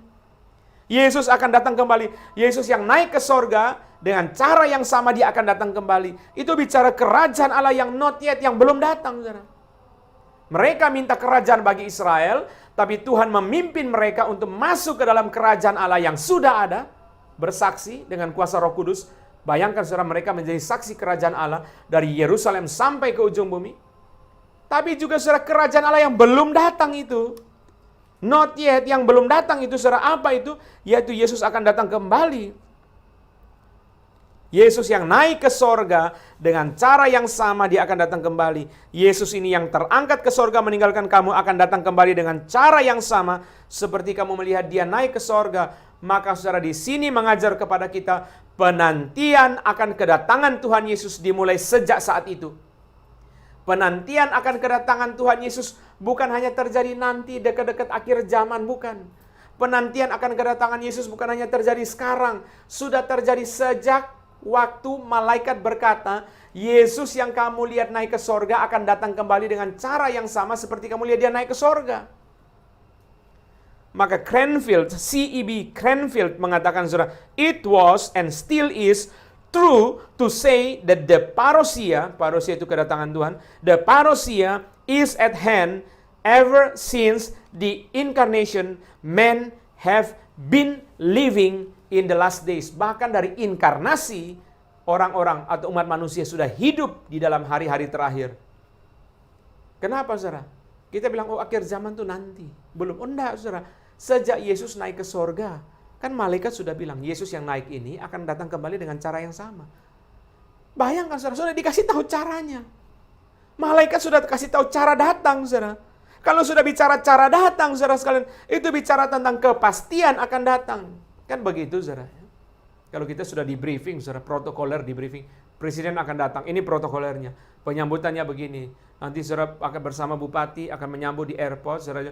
Kalau sudah dibicara sampai saudara, cara datang, itu berarti saudara sudah pasti datang. Bahkan di dalam pandangan murid-murid saudara, bukan hanya saudara the certainty of second coming, tapi the immediacy of second coming, saudara. Segera.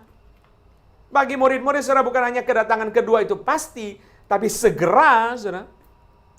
It was and still is true to say that the parousia is at hand. Kedatangan Tuhan sudah di tangan, di depan pintu. Dalam perumpamaan nanti yang akan kita lihat, saudara. Jadi bukan, saudara, menanti kedatangan Tuhan itu sekarang baru menanti atau nanti baru menanti. Tidak. Kedatangan Tuhan itu sudah dinantikan sejak malaikat berkata Yesus yang naik ke sorga ini akan datang dengan cara yang sama. Sudah bicara caranya kok. Kalau sudah bicara cara kedatangan berarti sudah dekat, saudara.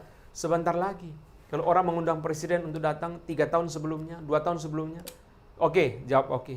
Tapi nanti sudah 3 bulan sebelumnya diberitahu. Nanti akan begini. Maka saudara, mereka sudah menanti, saudara. Seperti tadi saya katakan bagi para murid, saudara sekalian, perkataan malaikat ini mengindikasikan bukan hanya the certainty of second coming, tapi the immediacy of second coming. Segera, saudara, terjadi. Ini 5 penjelasan dari Louis Berkhof tentang cara kedatangan kedua. 5 penjelasan dari Louis Berkhof tentang cara kedatangan kedua. Louis Berkhof. Pertama, kedatangan ini adalah kedatangan personal, pribadi. Dia naik pribadi, secara pribadi dia pulang ke rumah Bapa. Secara pribadi juga dia akan datang, saudara. Bukan mengutus malaikat mewakili dia, tapi dia secara pribadi sendiri datang ke tengah kita. Kita bertemu pribadi.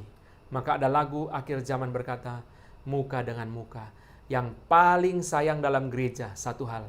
Lagu-lagu akhir zaman, kebanyakan hanya dinyanyikan waktu orang meninggal, saudara. Padahal lagu-lagu akhir zaman itu banyak pengajarannya. Untuk mengajar kita menghargai waktu, mengajar kita berjaga-jaga, mengajar kita sungguh-sungguh. Tapi sayang, lagu-lagu akhir zaman gak dinyanyikan di hari Minggu. Nyanyinya di kedukaan, saudara. Sayang, harus kita biasakan juga. Kadang-kadang menyanyikan lagu-lagu akhir zaman di dalam kebaktian hari Minggu, saudara. Kedatangan Tuhan Yesus itu personal. Maka ada lagu-lagu akhir zaman yang dinyanyikan, muka dengan muka. Aku melihat itu muka dengan muka. Yang kedua, saudara, Louis Berkhof, saudara, yang kedua, kedatangan itu bersifat fisik, jasmani. Menarik sekali dia bandingkan dengan Pentakosta. Dia berkata Pentakosta itu spiritual. Roh Kudus datang di Pentakosta itu kedatangan spiritual, rohani. Roh Kudus tidak datang dalam bentuk fisik, saudara. Tapi kedatangan Kristus kedua kali itu kedatangan fisik, bukan spiritual. Pertama, kedatangan Kristus yang kedua itu personal. Yang kedua, kedatangan Kristus yang kedua itu fisik, jasmani. Yang ketiga, saudara, kedatangan yang kedua dengan demikian, saudara, itu visible, bisa dilihat, kita lihat, saudara. Kalau kita masih hidup waktu itu, saudara, kita lihat. Saudara, bintang-bintang jatuh, malaikat meniupkan sangkakala. Nanti kita akan lihat dalam bagian berikutnya, saudara. Bisa dilihat. Yang keempat, saudara, kedatangan yang kedua itu tiba-tiba. Meskipun sudah ada tanda-tanda yang kita bicarakan selama 3 hari ini, tetapi saudara, tetap saja kita membaca kata tiba-tiba berkali-kali muncul, termasuk dalam ayat 36. Dalam Markus 13 ayat 36. Dalam perumpamaan pendek tentang Tuhan yang bepergian, saudara, supaya kalau ia tiba-tiba datang, jangan kamu didapatinya sedang tertidur. Di dalam banyak bagian, termasuk 1 Tesalonika 5, juga bicara tentang saudara, the idea of suddenness, ide ketiba-tibaan. Kedatangan kedua itu tiba-tiba, kita tidak duga-duga, saudara. Nanti kita akan bahas dalam ayat 32 bagian berikutnya, saudara. Yang kelima, saudara, datang dengan penuh kekuasaan dan kemuliaan, berarti kedatangan Kristus yang kedua itu adalah mulia dan menang. Mulia dan menang, mulia dan menang, saudara. Mulia dan menang, saudara. Itu adalah kedatangan, saudara, yang mulia dan menang. The triumph second coming, saudara. Kedatangan yang mulia dan menang penuh dengan kuasa. Itulah kedatangan Kristus yang kedua. Personal, jasmani, bisa dilihat, tiba-tiba, mulia dan menang. 5 sifat kedatangan kedua yang dijelaskan oleh Louis Berkhof, saudara. Itu, saudara, adalah kedatangan kedua, saudara. Kita mengerti bagaimana Kristus datang kali kedua. Mari kita buka Matius 24, 2 ayat di dalam Matius 24. Paralel daripada Injil Markus 13, kita buka Matius 24 ayat yang ke-30 dan 31. Mari kita lihat Matius pasal ke-24 ayat yang ke-30 dan 31. Pada waktu itu akan tampak tanda Anak Manusia di langit dan semua bangsa di bumi akan meratap. Ini enggak muncul di Markus. Dan mereka akan melihat Anak Manusia itu datang di atas awan-awan di langit dengan segala kekuasaan dan kemuliaannya. Dan ia akan menyuruh keluar malaikat-malaikatnya dengan meniup sangkakala yang dahsyat bunyinya. Ini tidak muncul di Markus. Dan mereka akan mengumpulkan orang-orang pilihannya dari keempat penjuru bumi, dari ujung langit yang satu ke ujung langit yang lain. Semua bangsa akan meratap. Dalam pembahasan saya mengenai Wahyu, dalam keagungan penderitaan, saya sudah bicarakan, saudara, Wahyu 1 ayat 7. Wahyu 1 ayat 7. Lihatlah, ia datang dengan awan-awan dan setiap mata akan melihat dia, juga mereka yang telah menikam dia, dan semua bangsa di bumi akan meratapi dia. Ini terjemahannya salah, saudara. Terjemahannya salah. Semua bangsa di bumi akan meratap karena dia. Sama dengan Matius 24:30, Wahyu 1 ayat 7 juga bicara, saudara, dalam kedatangan kedua, saudara, semua bangsa di bumi akan meratap karena dia. Berarti bicara apa, saudara? Bicara tentang konotasi, saudara, the final judgment, penghakiman terakhir. Saya tidak bicara tuntas seluruhnya, saudara, ya. Karena memang Alkitab, khotbah Yesus tidak bicara, saudara, seluruhnya, tapi nanti kita akan singgung di belakang lagi, saudara. Semua bangsa di bumi akan meratap, saudara. Berarti apa? Berarti bicara tentang penghakiman terakhir. Nah, di sini, saudara, di sini Wahyu bicara hal ini lebih jelas. Wahyu 6 ayat 16 misalnya. Wahyu 6 ayat 16. Dan mereka berkata, secara simbolis ya, dan mereka berkata kepada gunung-gunung dan kepada batu-batu karang itu, runtuhlah menimpa kami dan sembunyikanlah kami terhadap dia yang duduk di atas tahta dan terhadap murka anak domba itu. Kristus datang kali kedua, saudara, dalam kuasa dan kemuliaan, dalam mulia dan menang, tapi jangan lupa dalam penghakiman terakhir. Maka semua bangsa di bumi akan meratap karena dia, penghakiman terakhir. Penghakiman terakhir, saudara. Maka digambarkan secara simbolis oleh Wahyu pasal ke-6, secara simbolis oleh Wahyu pasal yang ke-6, saudara, orang-orang ketika menghadapi penghakiman terakhir berkata kepada batu-batu, ini simbolis, simbol. Saudara. Runtuhlah menimpa kami. Lebih baik kami ditimpa gunung batu daripada ditimpa murka Allah. Datang, semua bangsa di bumi akan meratap. Matius 24 ayat 30 paralel dengan Wahyu 1 ayat 7. Matius 24 ayat 30 paralel dengan Wahyu 1 ayat 7. Semua orang di bumi akan meratap, semua akan melihat dia, dan semua bangsa di bumi akan meratap, termasuk mereka yang menikam dia. Ini penting untuk Wahyu. Kenapa, saudara? Karena bicara tentang orang-orang yang menganiaya gereja. Orang yang menganiaya gereja pun akan melihat, saudara. Seperti dalam khotbah saya tentang keharusan penyaliban Tuhan Yesus itu. Saya tidak bisa membayangkan bagaimana perasaan Pilatus, perasaan imam kepala, prajurit-prajurit yang menyalibkan Yesus. Ketika mereka berdiri di penghakiman terakhir, melihat Yesus datang dengan segala kuasa dan kemuliaan. Apa yang akan mereka katakan, saudara? Matius 24 ayat 31 menambahkan lagi satu elemen yang baru yang tidak muncul di Markus 13. Matius 24:31 berkata, saudara, malaikat itu akan meniup sangkakala yang dahsyat bunyinya. Sangkakala yang dahsyat bunyinya. Jadi, saudara, Sangkakala itu universal. Jangan orang dengar bunyi dentuman di Jakarta Selatan langsung bilang, wah kedatangan Yesus. Karena bunyi sangkakala, saudara. Itu bunyi sangkakala, saudara, tidak lokal. Dengar bunyi sangkakala di Kudus, nah ini bunyi sangkakala, Yesus datang. Bunyi sangkakala di Samarinda, nah ini bunyi sangkakala, Yesus datang. Tidak begitu, saudara. Itu universal. Bunyi sangkakala, saudara, dibilang yang dahsyat bunyinya seluruh dunia. Mari kita buka 1 Tesalonika pasal keempat. 1 Tesalonika pasal keempat. Mari kita lihat. 1 Tesalonika pasal yang keempat. Mari kita masuk kepada 1 Tesalonika pasal keempat. Ayat 16 dan 17. Dua ayat ini, saudara, sekali lagi, surat Paulus dan khotbah Yesus itu hurufiah. Saudara, kalau membaca Wahyu itu simbolis. Harus hati-hati. Jangan sembarang mengatakan penglihatan itu hurufiah. Wahyu itu kitab simbolis. Yang hurufiah di mana, Pak? Yang hurufiah itu khotbah Yesus dan surat Paulus. 1 Tesalonika 4, ini hurufiah. Ayat 16 dan 17. 1 Tesalonika 4, ayat 16 dan 17. Mari kita lihat. Sebab pada waktu tanda diberi, yaitu pada waktu penghulu malaikat berseru dan sangkakala Allah berbunyi, maka Tuhan sendiri akan turun dari sorga, dan mereka yang mati dalam Kristus akan lebih dahulu bangkit. Sesudah itu kita yang hidup dan yang masih tinggal akan diangkat bersama-sama dengan mereka dalam awan menyongsong Tuhan di angkasa. Demikianlah kita akan berselama-lamanya bersama-sama dengan Tuhan. Pertama, penghulu malaikat berseru. Ini langkah pertama, saudara. Penghulu malaikat berseru. Lalu yang kedua, saudara, sangkakala Allah berbunyi, yang tadi dibilang oleh Matius 24:31, saudara. Malaikat meniup sangkakala yang dahsyat bunyinya. Pertama, penghulu malaikat berseru. Yang kedua, sangkakala Allah berbunyi. Yang ketiga, Tuhan sendiri akan turun dari sorga. Tuhan sendiri akan turun dari sorga. Yang keempat, saudara, mereka yang mati dalam Kristus akan lebih dahulu bangkit. Mereka yang mati dalam Kristus akan lebih dahulu bangkit. Yang ketiga, kita yang hidup. Berarti Paulus asumsikan, saudara sekalian, orang yang baca Tesalonika ini mengalami, saudara. Tapi belum mengalami, saudara. Belum mengalami. Saudara, sehingga ayat ini, saudara, kita itu sudah bicara tentang orang yang akan nanti mengalami kedatangan Kristus. Kita yang hidup akan diangkat bersama-sama dengan mereka dalam awan. Penyambutan, saudara, penyambutan. Seperti, saudara, orang kalau menyambut itu, saudara, bukan dia tunggu di tempat dia, saudara. Menyambut itu berarti apa? Dia pergi. Dia pergi, saudara. Kalau bandara berarti pergi ke bandara, saudara. Pergi ke satu tempat. Kalau saya membayangkan, saudara, kalau gubernur datang ke satu kecamatan, saudara sekalian, camat tidak tunggu di kantor camat dia, saudara. Dia pergi. Mungkin berjalan, saudara, sampai di pinggir kota.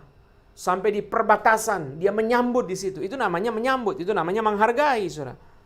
Dia pergi ke situ. Dia menyambut. Maka ketika Tuhan Yesus datang, kita tidak tunggu-tunggu di bumi saja. Yang mati bangkit, lalu kita ngobrol-ngobrol. Kok belum datang-datang ya? Jam berapa ya? Coba telepon malaikat. Bilang jam berapa datangnya? Bukan, saudara. Kita naik, diangkat, saudara. Kita diangkat. Naik ke awan. Kita menyambut Tuhan di angkasa. Kita menyongsong Tuhan di angkasa. Lalu baru dibilang, saudara, selama-lamanya kita tinggal bersama Tuhan. 1 Tesalonika pasal keempat ditulis untuk menghibur orang percaya yang kedukaan karena keluarganya yang percaya dalam Tuhan itu meninggal. Mereka yang kedukaan dihibur. Paulus berkata supaya kamu jangan berduka cita seperti orang-orang lain yang tidak mempunyai pengharapan. Mereka dihibur oleh perkataan-perkataan ini, saudara. Mereka dihibur. Ini adalah, saudara, yang kita bilang kemarin, deep pastoral concern.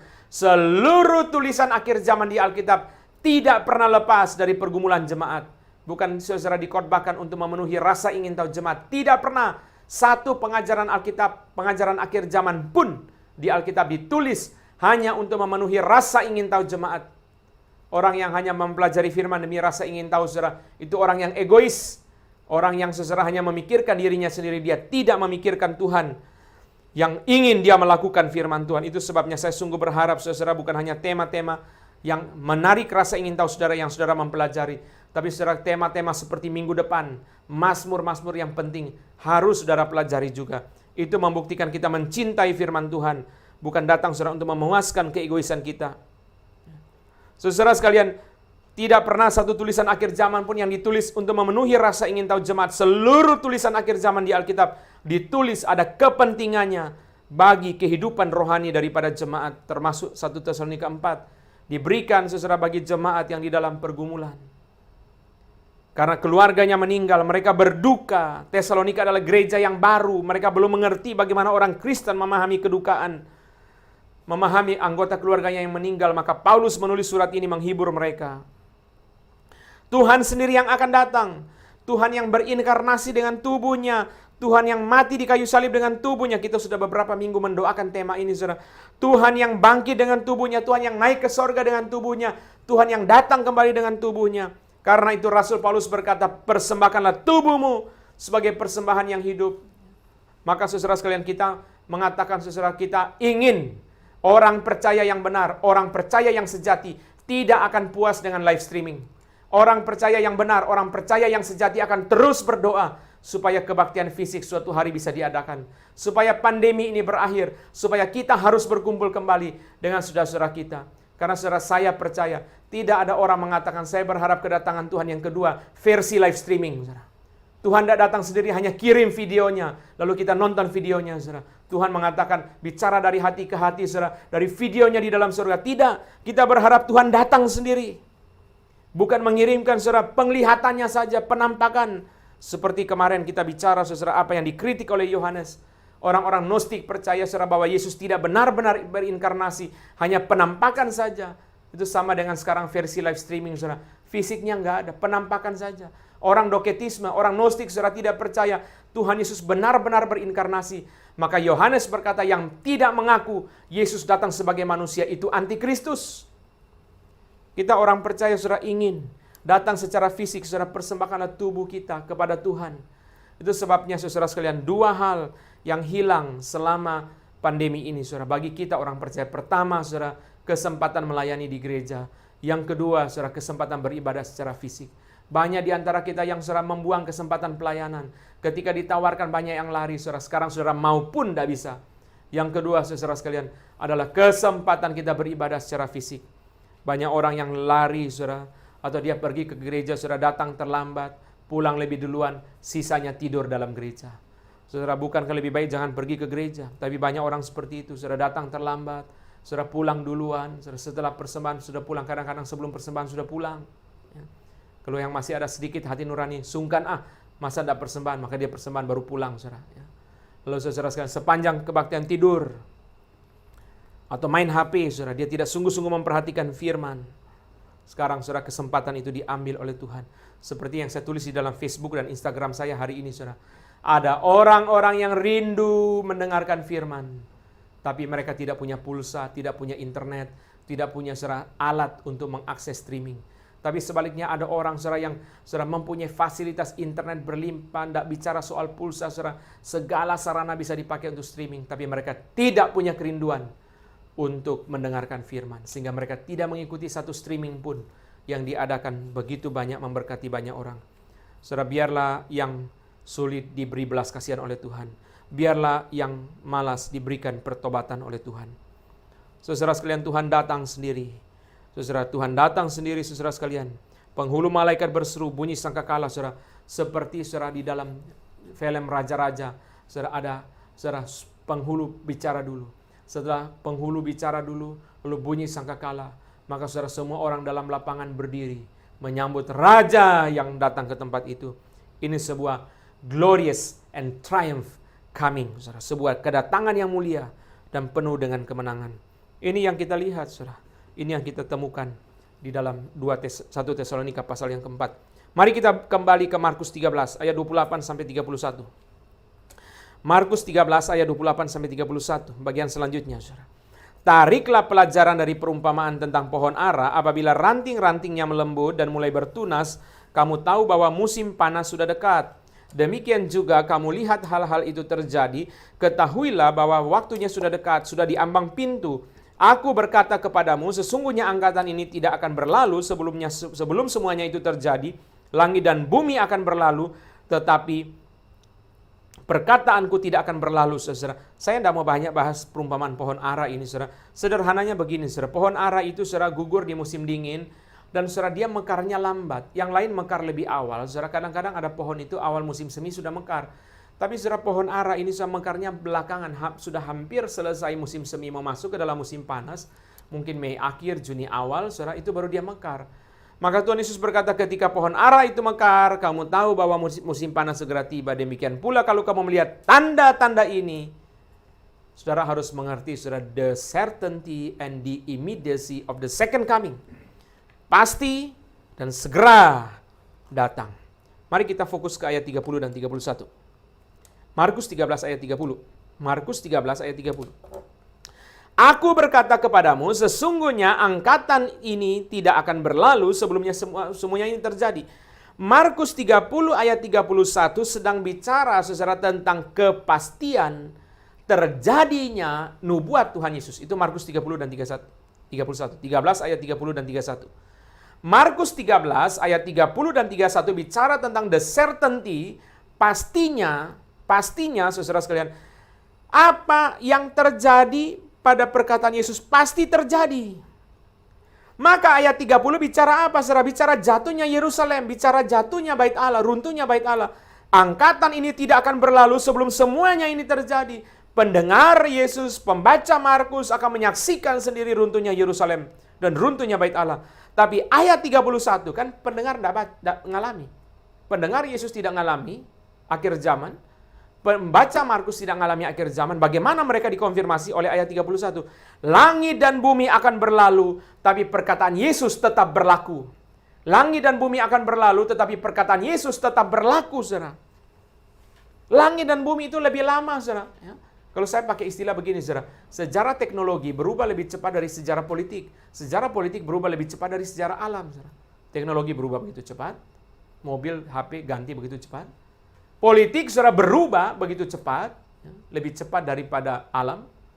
Tapi saudara, gunung dari saudara kecil sampai, dari saudara belum lahir sampai saudara udah mati, gunungnya di situ terus. Jarang saudara sekalian ya, setelah berapa generasi gunungnya hilang. Kecuali saudara digali, gunungnya di situ terus. Langit dan bumi itu mempunyai sifat permanen, saudara.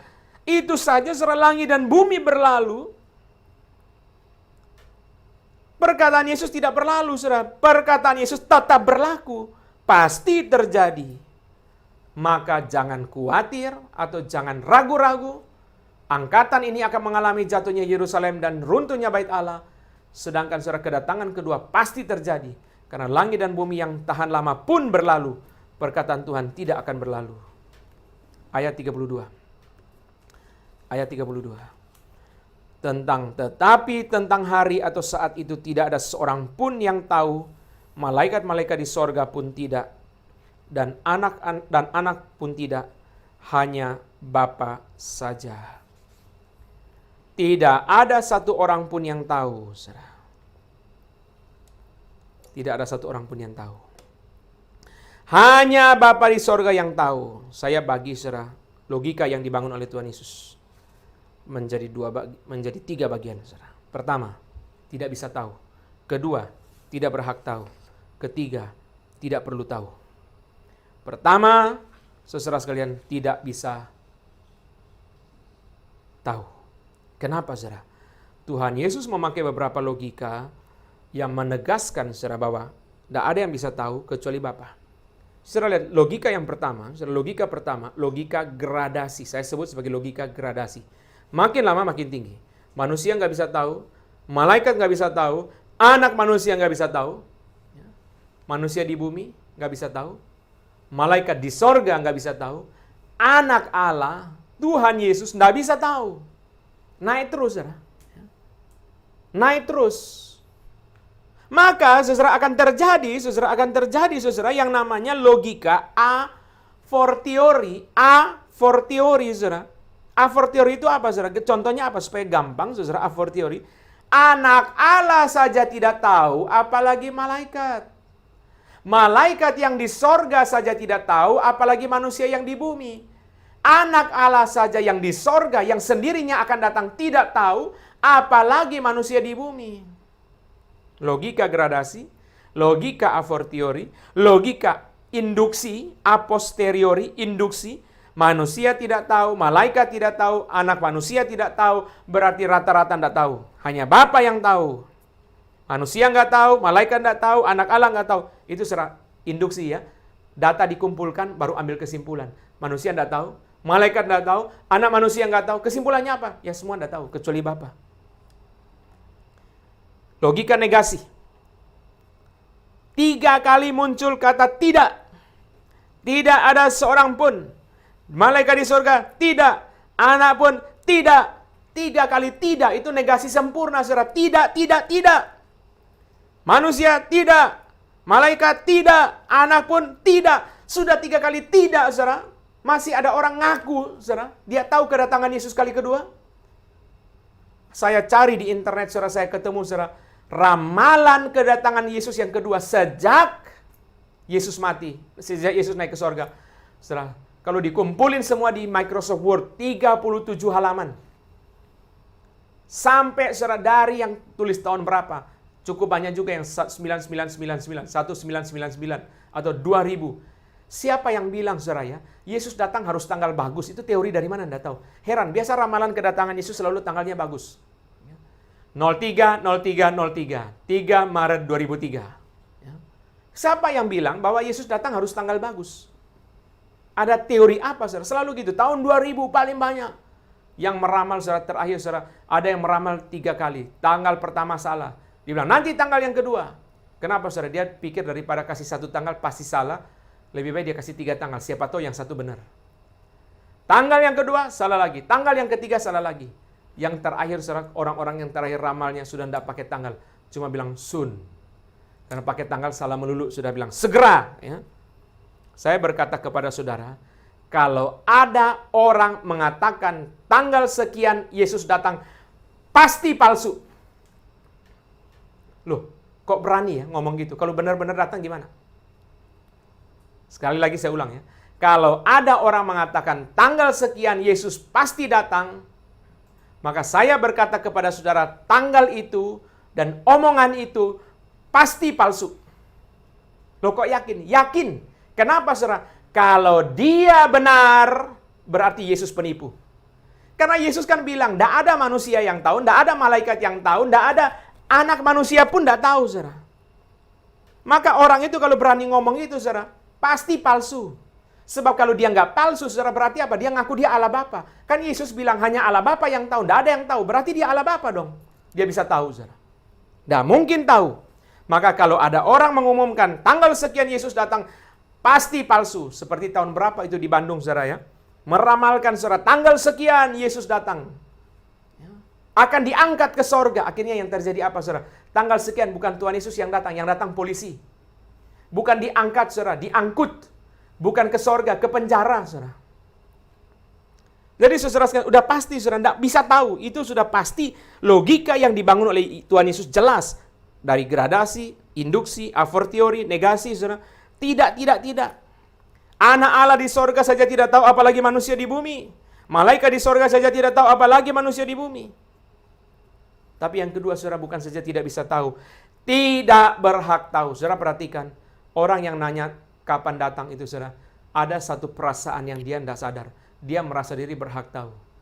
Kita kalau nanya orang, saudara, kalau orang tua nanya anak, boleh nggak? Boleh. Karena orang tua berhak tahu anak kapan pulang. Kamu nanti malam pulang jam berapa? Kamu sekarang pergi sama temanmu, malam pulang jam berapa? Apalagi anak perempuan. Orang tua berhak tahu. Tapi kita tidak mungkin tanya sama pimpinan. Kecuali, saudara, ada urusan tertentu baru kita tanya. Bapak sekarang mau pergi, makan pulang jam berapa, Pak? Kecuali ada urusan. Kalau tidak ada urusan, kita tidak berhak tahu, saudara. Terserah dia. Dia lebih tinggi dari kita kok. Kita tidak berhak, saudara, tahu. Ya. Kapan pergi? Itu dia lebih tinggi dari kita, saudara. Dia pemimpin kita. Kita tidak berhak tahu, saudara. Itu urusan dia. Kecuali ada urusan. Pak, saya tunggu Bapak tanda tangan. Apakah boleh saya tahu Bapak selesai rapat jam berapa? Nah, itu bisa, saudara. Tapi kalau nggak ada urusan, kita nggak bisa tanya, Bapak mau pergi makan sampai jam berapa? Wah, saudara. Kalau kita karyawan, dia pimpinan kita, langsung kita diubah status kita dari karyawan jadi bukan karyawan. Nggak bisa, saudara. Kita nggak bisa nanya. Karena kita nggak berhak tahu, saudara. Yesus bukan nggak tahu. Sebagai Allah, dia tahu, saudara. Tetapi, saudara, dia tidak mengeksploitasi statusnya sebagai Allah. Dia tidak memanfaatkan statusnya sebagai Allah. Louis Berkhof mengatakan pernyataan berkenaan dengan anak mungkin berarti bahwa pengetahuan itu tidak termasuk wahyu yang harus dibawanya sebagai pengantara. Dia tidak bawa itu, saudara. Dia tidak mau urus itu. Bukan dia nggak tahu, saudara, tapi dia tidak mau urus itu.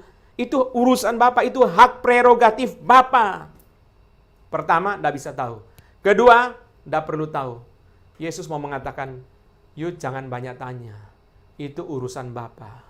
Seperti persis dalam Kisah Rasul 1 ayat 6, ayat 7.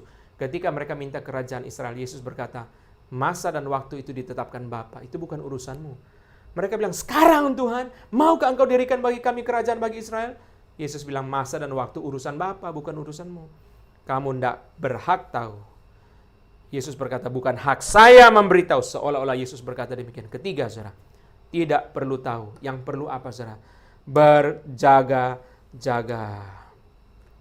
Yang perlu kamu lakukan berjaga-jaga. Maka dalam 5 ayat yang terakhir, saudara, memakai begitu banyak kata, saudara, yang diterjemahkan hati-hati, berjaga-jaga. Saudara bisa baca sendiri, berjaga-jaga, berjaga-jaga, berjaga-jaga. Begitu banyak, saudara sekalian, istilah yang dipakai berjaga-jaga, berjaga-jaga, berjaga-jaga, saudara, begitu banyak. Berhati-hati, berjaga-jaga. Kamu tidak perlu tahu. Yang harus kamu urus, yang harus kamu tahu adalah berjaga-jaga. Itu urusanmu, itu tanggung jawab kamu, saudara. Itu yang dimunculkan berkali-kali, saudara. Maka saudara, Yesus pakai perumpamaan pendek, saudara, yang dipakai di dalam teks ini, saudara, di dalam bagian akhir daripada Markus 13 ini, saudara. Perumpamaan pendek itu apa, saudara sekalian? Seorang tuan bepergian, anak buahnya diberikan tanggung jawab termasuk penunggu pintu. Maka James Edwards mengatakan, saudara, living faithfully in the present, being attentive to the signs, and being ready at any hour for the return of the master is not one job among others, it is the doorkeeper's only job. Saudara, tugasnya penunggu pintu itu apa, saudara? Satu-satunya tugas penunggu pintu adalah, saudara, setia, perhatikan tanda-tanda tuannya pulang, dan siap kalau tuannya pulang. Penjaga pintu jangan main game. Penjaga pintu yang bersedia, saudara, bunyi mobil tuannya saja, tidak usah bel, baru bunyi mobil dia sudah tahu. Penjaga pintu, saudara, yang baik, saudara sekalian, tidak usah dibel. Nggak usah, saudara sekalian, itu sampai harus klakson. Yang paling celaka, saudara, diklakson terus. Itu yang paling celaka, saudara sekalian, diklakson, masih nggak buka pintu. Kenapa? Dia main game terus, saudara. Dan suara game itu mengganggu, sehingga dia itu, saudara sekalian, tidak bisa mengerti bahwa tuannya itu sudah pulang. Sopir yang baik, saudara, matanya terus perhatikan ke pintu. Baru tanda-tanda tuannya mau keluar, dia sudah bawa mobil sampai depan drop off. Tapi yang paling celaka, saudara, ada orang pernah cerita kepada saya. Saya tanya, Bapak kok tidak pakai sopir? Sopir saya tidur di basement dan sinyal mati. Saya bel-bel sampai berjam-jam, sampai terakhir saya naik taksi. Setelah itu saya tidak pakai sopir, saudara. Karena dia kecewa kepada sopir yang tidak setia. Saudara, hamba yang baik itu, saudara, living faithfully in the present, being attentive to the signs, and being ready at any hour for the return of the master is not one job among others. It is the doorkeeper's only job. Saudara, satu-satunya jobnya penunggu pintu apa? Perhatikan tanda, siap sedia, setia, saudara. Tuhan memanggil kita untuk berjaga-jaga, Tuhan memanggil kita untuk setia, Tuhan memanggil kita untuk, saudara sekalian, memperhatikan. Kalau pengkhotbah diakhiri dengan kalimat, akhir kata takutlah akan Tuhan, maka khotbah akhir zaman diakhiri dengan berjaga-jaga. Karena datang seperti pencuri di waktu malam, saudara. Saya tidak bahas lagi satu bagian, masih ada satu bagian sebenarnya, saudara. Tapi karena waktu saya tidak bahas, saya mau mengajak saudara menutup dengan perjanjian lama. Amos 5, mari kita buka, saudara. Amos 5, apa yang sudah saya janjikan tadi, saudara, harus saya bahas. Kenapa kita berjaga-jaga? Amos pasal ke-5, ayat 18-20. Dan kita segera mengakhiri khotbah ini. Amos 5 ayat 18-20. Celakalah mereka yang menginginkan hari Tuhan. Apa gunanya hari Tuhan itu bagimu? Hari itu kegelapan bukan terang. Amos 5 ayat 18, ayat 19. Seperti seorang yang lari terhadap singa, seekor beruang mendatangi dia, dan ketika ia sampai ke rumah, bertopang dengan tangannya di dinding, seekor ular memanggut dia. Bukankah hari Tuhan itu kegelapan dan bukan terang, kelam kabut dan tidak percaya? Bicara penghakiman, saudara. Kenapa kita berjaga-jaga, saudara? Karena kita menghadap Tuhan, saudara. Menghadap the final judgment. Apa gunanya hari Tuhan itu bagimu? Kalau Tuhan memimpin, saudara, kita akan membahas hari Tuhan dalam perjanjian lama di dalam waktu-waktu yang akan datang, saudara. Ada beberapa yang kita sedang gumulkan untuk membahas tentang hari Tuhan dalam perjanjian lama. Kamu tidak bisa lari, saudara. Metafora yang dipakai dalam Amos 5, saudara, metaforanya apa? Kalau kamu lari dari singa, beruang mendatangi kamu. Kalau kamu lolos dari singa dan beruang sampai rumah, kamu sandar di tembok, ada ular gigit tanganmu. Kamu tidak bisa lolos dari penghakiman terakhir. Ada singa, kamu lari. Ketemu beruang. Kamu lolos lagi dari beruang sampai rumah. Aduh, capek ya. Berdiri, nyender di tembok. Capek ya. Nyender. Waktu nyender di tembok, saudara, ular gigit tangan. Bukankah hari Tuhan itu kegelapan dan kelam kabut dan tidak bercahaya? Panggilan Tuhan bagi kita, saudara, berjaga-jaga. Berjaga-jaga, saudara. Tetap setia kepada Tuhan dalam kondisi apapun. Jangan sampai, saudara, ketika Tuhan datang, 1 Tesalonika 5, Tuhan mendapati kita sedang tidur. Seperti juga, saudara, dalam perumpamaan tadi. Mendapati anak buahnya sedang tidur. Berarti dia tidak bertanggung jawab. Kalau tuannya pulang, saudara, dia sedang tidur. Jangan sampai, saudara, ketika Tuhan mendadak datang, saudara, kita tidak siap. Hati kita, saudara. Atau kalaupun Tuhan belum datang, kita dipanggil pulang oleh Tuhan. Kita tidak siap. Biarlah kita siapkan hati menjadi orang yang setia dalam kondisi baik. Tidak baik, saudara, kita setia. Dalam kondisi virus corona, kita setia. Selesai pandemi pun kita harus setia kepada Tuhan. Setiap orang harus berpikir hati Tuhan. Bukan perasaan sendiri yang kita pikirkan. Bukan perasaan manusia yang kita pikirkan. Tapi perasaan Tuhan yang kita pikirkan. Kiranya Tuhan memberkati kita. Minggu depan kita akan sambung dengan seri yang baru, yaitu Mazmur-Mazmur Pengharapan. Saya sungguh minta dengan sangat kepada saudara. Mari kita belajar. Ini 2-3 hari, saudara. Selasa, Rabu, Kamis, saudara. Mazmur 121 sampai 131. Pendek-pendek tapi begitu limpah. Kami akan bagi, saudara, untuk menguraikan seluruh Mazmur ini dari 121 sampai 131. Untuk memberi kepada kita penghiburan dan pengharapan di tengah kesulitan ini. Dan tema selanjutnya, saudara boleh perhatikan. Saudara silakan subscribe ke akun YouTube GRI Kebon Jeruk untuk saudara boleh mengikuti akan, saudara sekalian, kelas-kelas kami setiap minggu. Dan saudara Selasa, Rabu, Kamis, saudara bisa memperoleh informasi dari akun Facebook dan Instagram GRI Kebon Jeruk dan GRI Semarang. Saudara memperoleh informasi untuk acara-acara streaming dari kedua gereja ini.